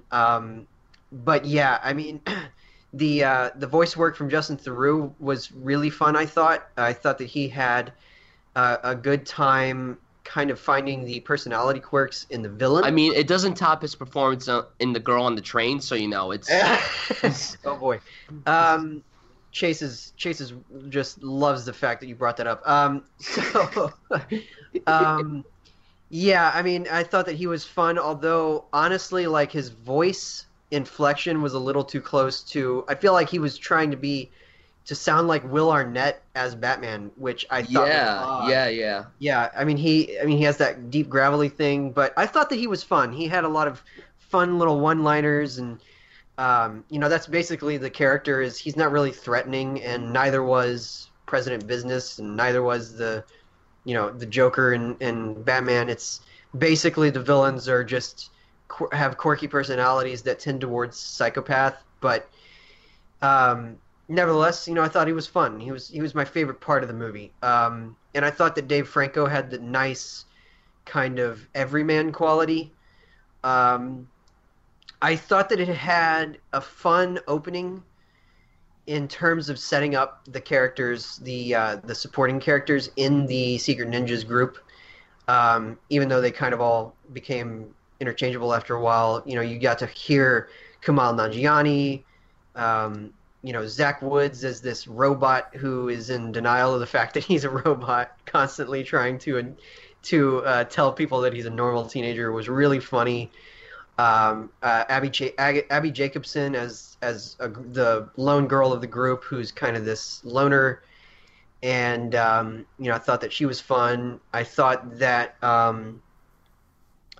the action scenes were, as usual, they were kind of really pretty blurs of motion that worked because they weren't garish. They're not trying to exhaust you. Although I did find them exhausting after a while. I thought that the action scenes worked generally pretty well. And so yeah, those are pretty much my positives. Not very many, unfortunately, but not very many negatives either. There's really not much to talk about with this movie. So I'll hand it over to you to give your positives. Yeah, like, the animation I thought was terrific. Definitely more detailed than the other Lego movies, for sure. I thought the voice acting was really solid. Justin Theroux crushed it, in my opinion. I like what you said about Dave Franco kind of having, like, the everyday man aspect to him. Everyone did a really solid job with their voice. So the action sequences were really well done. They were definitely really enjoyable. The opening, I was really, like, into it when the movie started. Like the first, I would say 20 minutes I thought were really solid. Then after that, it was kind of like it was going downhill slowly and slowly as the movie was progressing. Honestly, it's like you said, there's really not much positivity to this movie. Not many negatives either, but there's just not much positivity to this movie, which is sad. Which is sad to say because, like we both said, we were both really excited for the movie, and the other Lego movies were really solid. So it was a big downgrade from the other two. So it's interesting. What I felt was the downfall of the movie is something that the other ones ignored entirely, and I felt like, honestly, the big negative for me is the plot of the movie. Yes. Which it has a lot of focus on, and the other ones didn't. There was no plot basically to the Lego movie beyond, they have to. There was like this prophecy. That was basically it. In the Lego Batman movie, he has to defeat the Joker. There wasn't much plot to the movies, and that's how kids function though, because with the reveal at the end of Lego movie, it's pretty much. It shows you that there doesn't have to be a plot because when you are a child messing with toys, you don't have a fucking plot. You just like mess with your characters. Yeah, and here they specifically evade that because it's a very simple moral. And I'm just going to kind of give away the general content of the bookending scenes. It takes place, I believe, in Japan or maybe Chinatown or something. Where Jackie Chan plays this martial artist and shopkeeper who teaches a young boy a lesson about something or other. I'm actually unsure what the lesson is, but anyway, he teaches a lesson. That's basically it. Like it's sort of like he basically is Mr. Miyagi without the actual martial arts, and it's really weird. And weirder still. It really doesn't seem like the character that he voices is that much of a stand-in of the human that he plays. He does say the lesson that the human is trying to say within the story that he's telling. But here's the thing. So there's a problem even with the fact that this entire movie, the framing device is that it's a story being told, because whatever the lesson is, I think Bryan can agree with me that in the telling of it, it's a fable, right? Yeah, It's obviously a fable, but how it's told through the movie is just this generic action comedy hybrid, and there's a lot of distractions to the end game. Like there's I guess to him a clear point that he's trying to make, but the movie doesn't really know what it's saying because it's distracted by all the silly stuff. Yeah, and it just becomes really confused. It's as confused as it sounds, and. So that's my major negative here, and it's a huge one that kills the movie, is the fact that it's so much about this plot that's so underwhelming. And so anyway, that's the major negative. The movie enters into a routine in the second act that becomes kind of tiresome after a while of argument. Basically Lloyd arguing with his dad. Like that's basically it. Like there's this back and forth fighting with his dad, where there's this, whether it's physically fighting him as part of the ninjas or just, fighting him as a son who hates his dad and, is just living with this, with his single mother and all that. It just becomes tiresome. It's like the movie's trying to fill the gaps of a feature-length movie. And then the third act goes off on this rambling adventure that doesn't really seem to have an end point, and it's just really disappointing how it just kind of simplifies all the characters to being pawns in this story that doesn't really seem to have a point to it. It's just kind of pointless. And anyway, that's basically my negatives. I think also that Jackie Chan.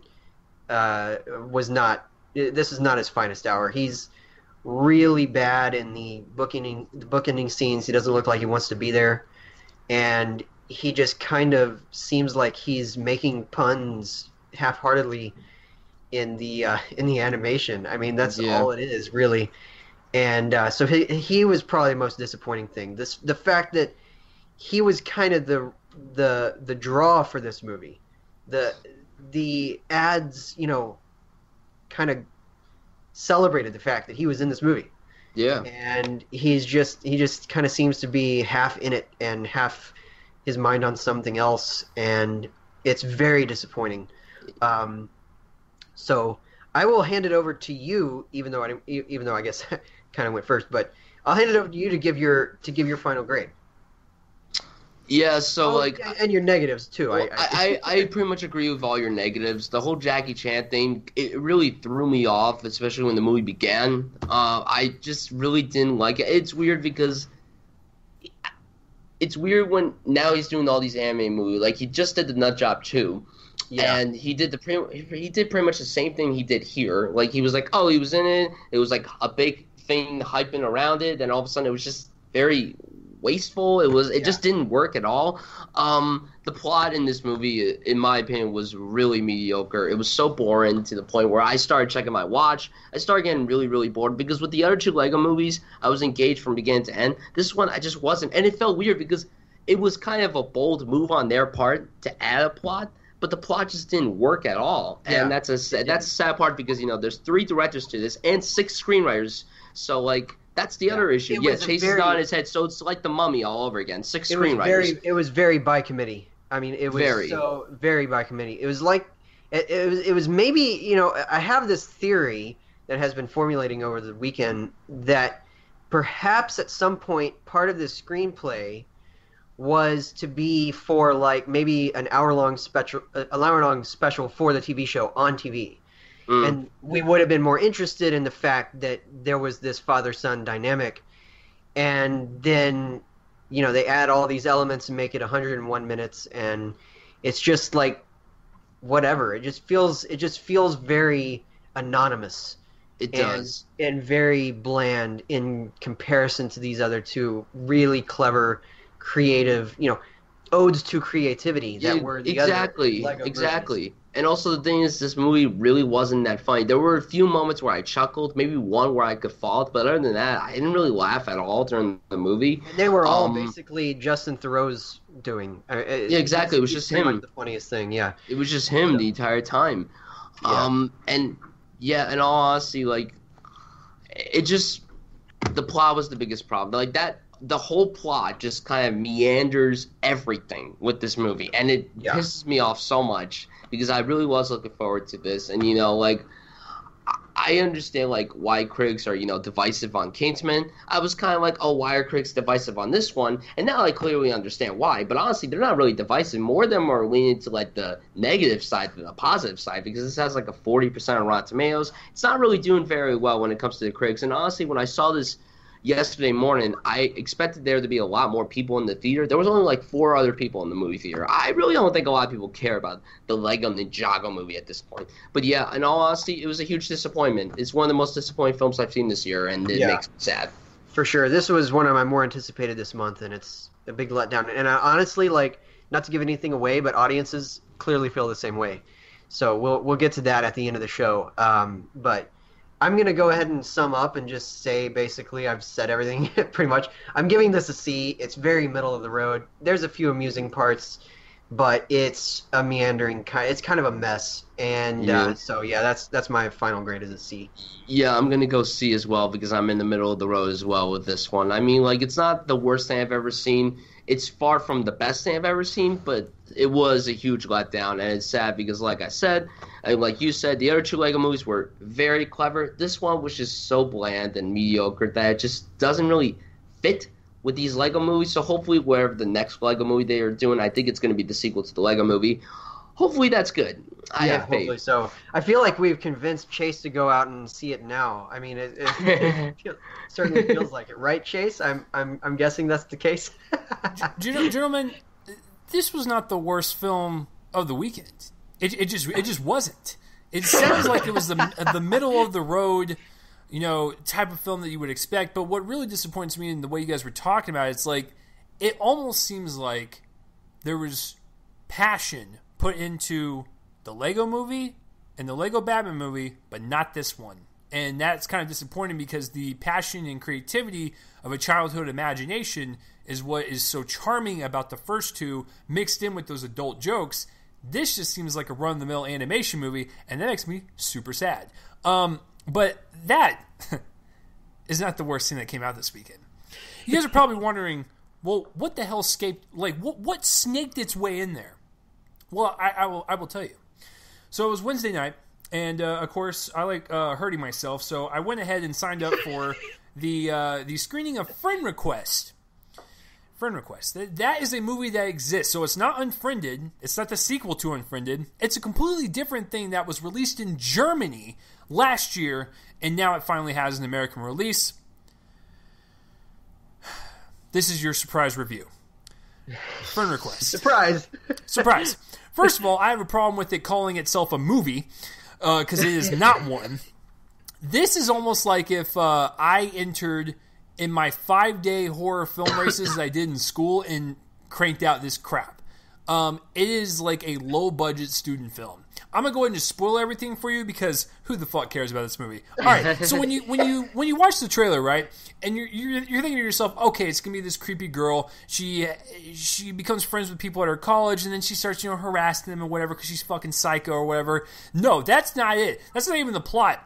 So the first 10 minutes, which is like the most haphazard, choppy pieces of shit I've ever seen together, just slopped together to where it literally jumps from place to place and we have no connection or no establishment of anything. It's just trying to get the plot moving along so we can get to these jump scares. Okay, so these pretty people, these Abercrombie and Fitch models, because we just all love stale, lifeless, beautiful people, they're introduced in the movie. And there's this creepy chick who actually looks kind of hot as well. She just has no eyebrows. Anyways, she's supposed to be the outcast of the class, right? So she talks to one of the main characters, and she finds her on Facebook, and the main character's like, oh, I feel sorry for this chick. I have to be her friend on Facebook. They never even mention Facebook once, by the way. It's like a Facebook knockoff, but it looks exactly like Facebook, so let's not kid ourselves.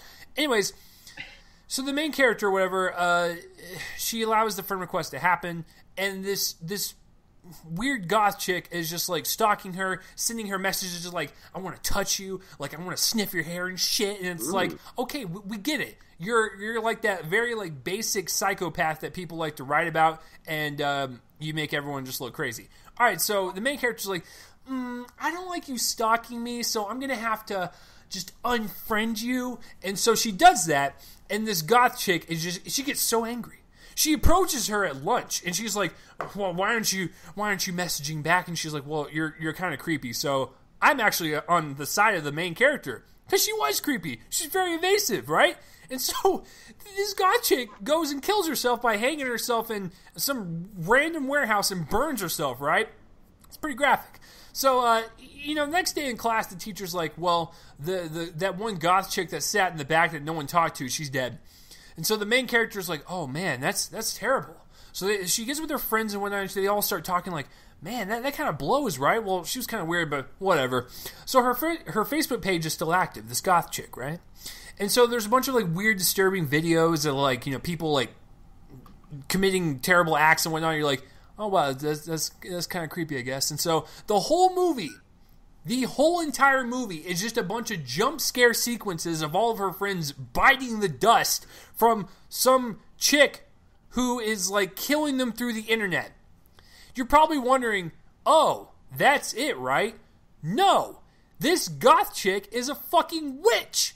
They use witchcraft integrated with Facebook to make their movie. What kind of bullshit is this? So here's what I'm thinking. There was some fat motherfucker producer with slick, greasy hair going into a boardroom going, well, it's just these teenagers aren't watching these horror films, right? We gotta relate to them. You know what I'm saying, G? And so they take fucking witches and they apply Facebook to it. And they're like, yeah, we're going to appeal to the younger audience, which is ironic because this movie's rated R, so you're going to alienate half your audience anyways. On top of all that, story's pretty dumb. On top of all that, the acting is atrocious. I'm talking bye-bye man level atrociousness. That's impossible, Chase. No, it's possible. Here's the thing. When you're an actor and you want to start acting and you go to acting school or wherever the fuck you're getting your classes, what is the number one thing you're supposed to learn as an actor? Acting equals reacting. This is some of the worst reacting I've seen all year. And yes, that includes the Bye Bye Man.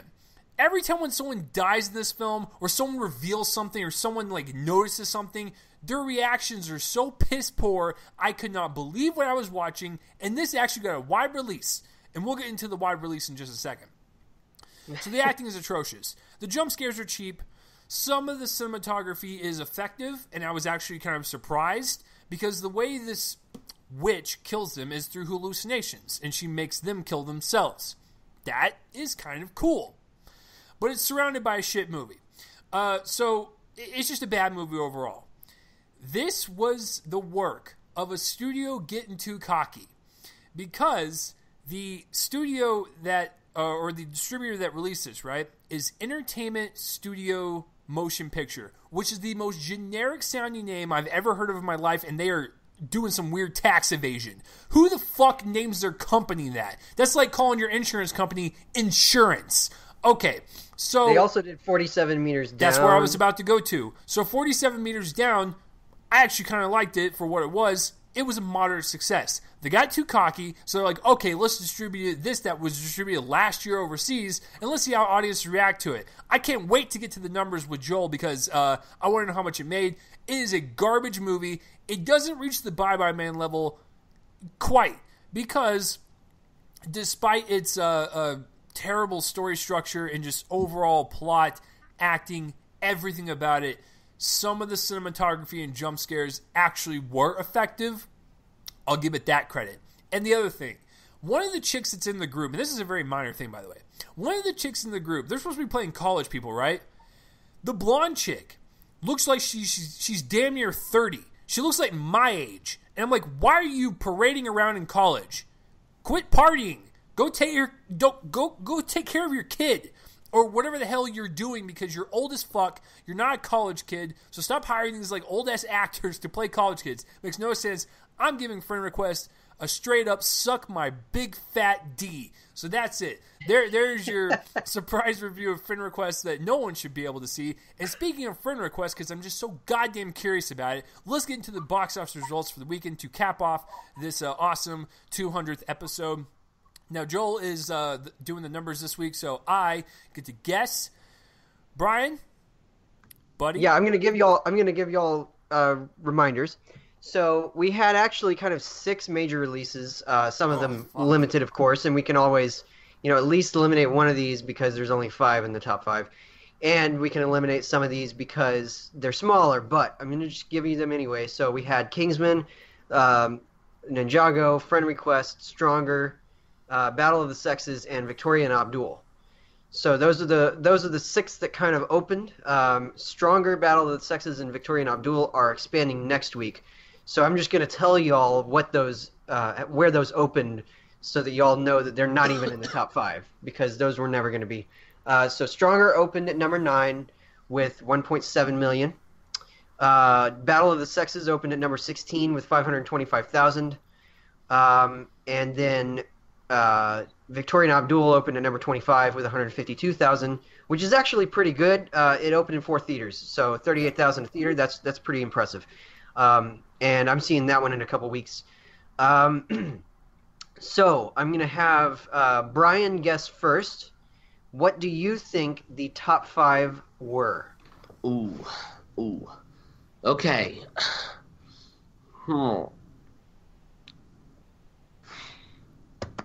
Okay. Number 5. I'm gonna go with the Assassin American. Number 4. Fuck.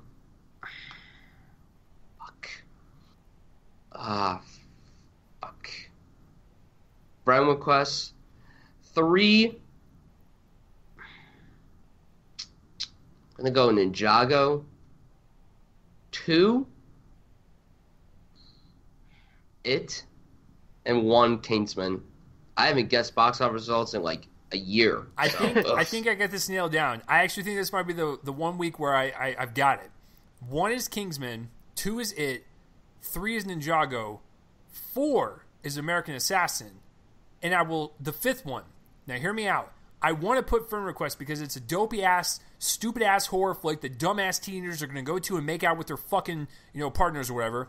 However, I think now I know it dropped a lot on Friday, but I think with the controversy and the wording surrounding Mother, I'm gonna say it creeped into the top 5 again, just barely. So Joel, what is going on?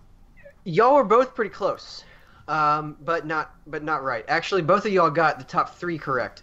So at number 1, Kingsman with 39 million. Ooh. It kind of underperformed a bit. I think it was tracking at 50 or something, and so that's not very good. But it's got a $104 million budget. Double that, and then add marketing. You're gonna probably be looking at like maybe 275, something like that. So it's got a long way to go.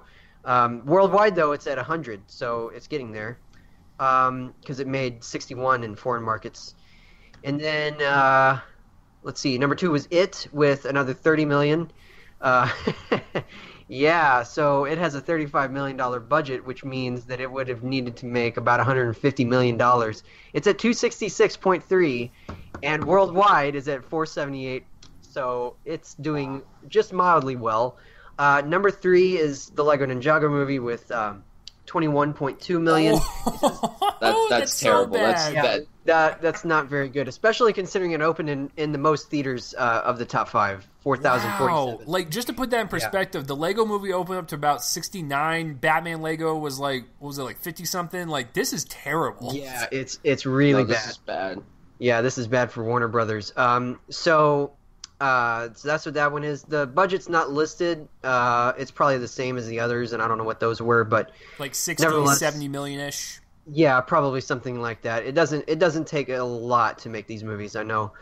Number 4 is American Assassin with 6.3 million. And that's a $33 million budget. It's got 26.2 million so far and 32.3 overall worldwide. And then number 5 is Chase's favorite movie of all time, Home Again. Oh, with 3. God fucking damn it, I quit. I can't believe that movie snuck up in there like that. Oh. Yeah, it's got a $12 million budget. It's at 22.3 million, so it's probably just a couple weeks away from breaking even. And so that's the top 5. And then for your information, Friend Request opened at number 7 with 2.4 million, and it has a $9.9 million budget.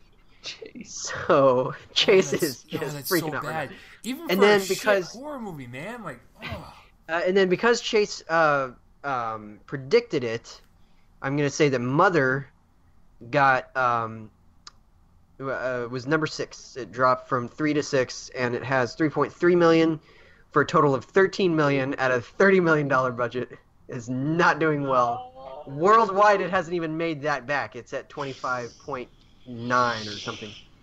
So that's not very good. I will say, so I like covering big drops and rises. There weren't any huge drops this week, except for Birth of the Dragon. This is the movie that did not screen for critics or anything.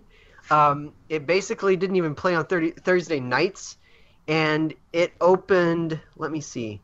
Its initial. It was like 2 or 3 million, right? Week, when it opened, it was 2.7 at number 8, right?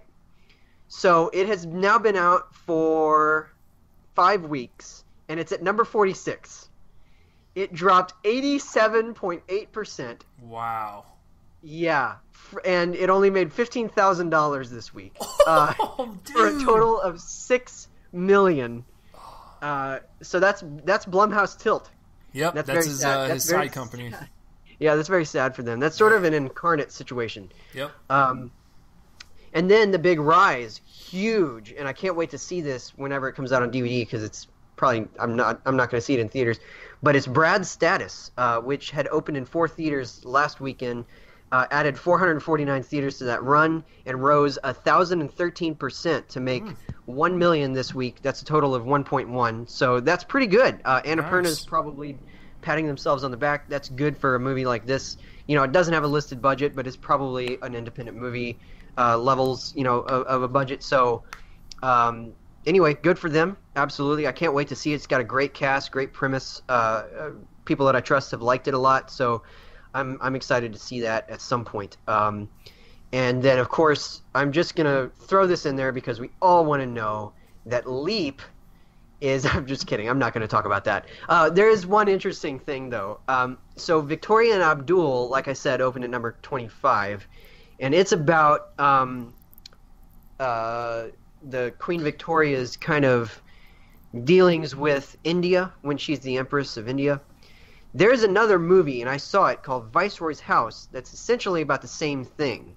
It takes place in the same milieu. It doesn't involve the Queen, but it is about the same sort of conflict between England and India. And they are sitting right beside each other on the box office. Viceroy's House is number 24, and Victoria and Abdul is number 25. I just saw that, had to chuckle because it's just so unlikely that something like that would be the case. But anyway, fun little thing there. And that's basically it, guys. That's the box office news. So, awesome, yeah. And Stronger opened with 1.7 million. So, yeah. So, and speaking of Stronger, that will be next week's episode, along with American Made for episode 201. So that will be. And I have seen American Made, so I've got a leg up on having thoughts about that. But yeah, we'll get to that. Yeah. So that will be next week, guys, for 201, and we went a little long today, but that's okay because we're celebrating 200 episodes. And speaking of creating the 200th episode, let's shoot over to Bryan. Bryan, where can the people find you online? You can find me on Twitter at Film Junkie Bryan and on YouTube at Bryan Sudfield. Awesome. And then Joel, what about you? You can find me on Twitter at Real Joel Copling. You can find my writing at joelonfilm.com. These are the only two I reviewed this week. Usually I do something else, but I didn't have time this week to do that. I've got 4 next week, so I'll make up for it. And then also at DallasMovieScreenings.com, I've got a couple coming up this next weekend for them. And that's the official, or we're the official podcast of that site. So actually, Chase and I are double teaming American Made for them next week, so that's gonna be fun. And and then Letterboxd at J Copling. All of you need to be part of that site. Please sign up for that. And that's where I am. Awesome, and you can find me. Where are you, Chase? Well, I am all over the place, including Pornhub. Don't search. Don't Google. No, I'm kidding. Twitter is at Real Chase Lee. Subscribe to the YouTube channel where you can actually check out what Bryan and I do. We don't do it weekly anymore, but whenever we do it, we do it. But that's okay because Bryan, we have over 100 episodes you can listen to anyway. Yeah. So we have a nice catalog you can listen to. So it's not like we don't do it. And we don't have a lot of numbers, but YouTube channel, and then of course for this show, Spreaker, iTunes, iHeartRadio, SoundCloud, and all that stuff. Like, subscribe, share it around, and let people know this is the definitive movie podcast that you all fucking love because we just fucking love you back.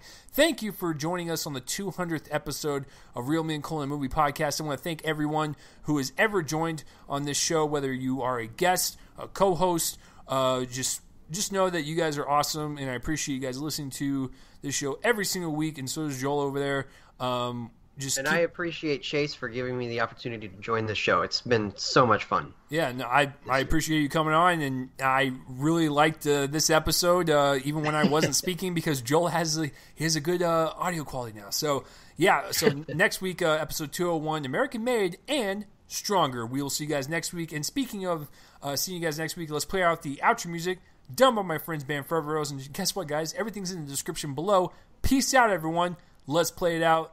Goodbye. Bye.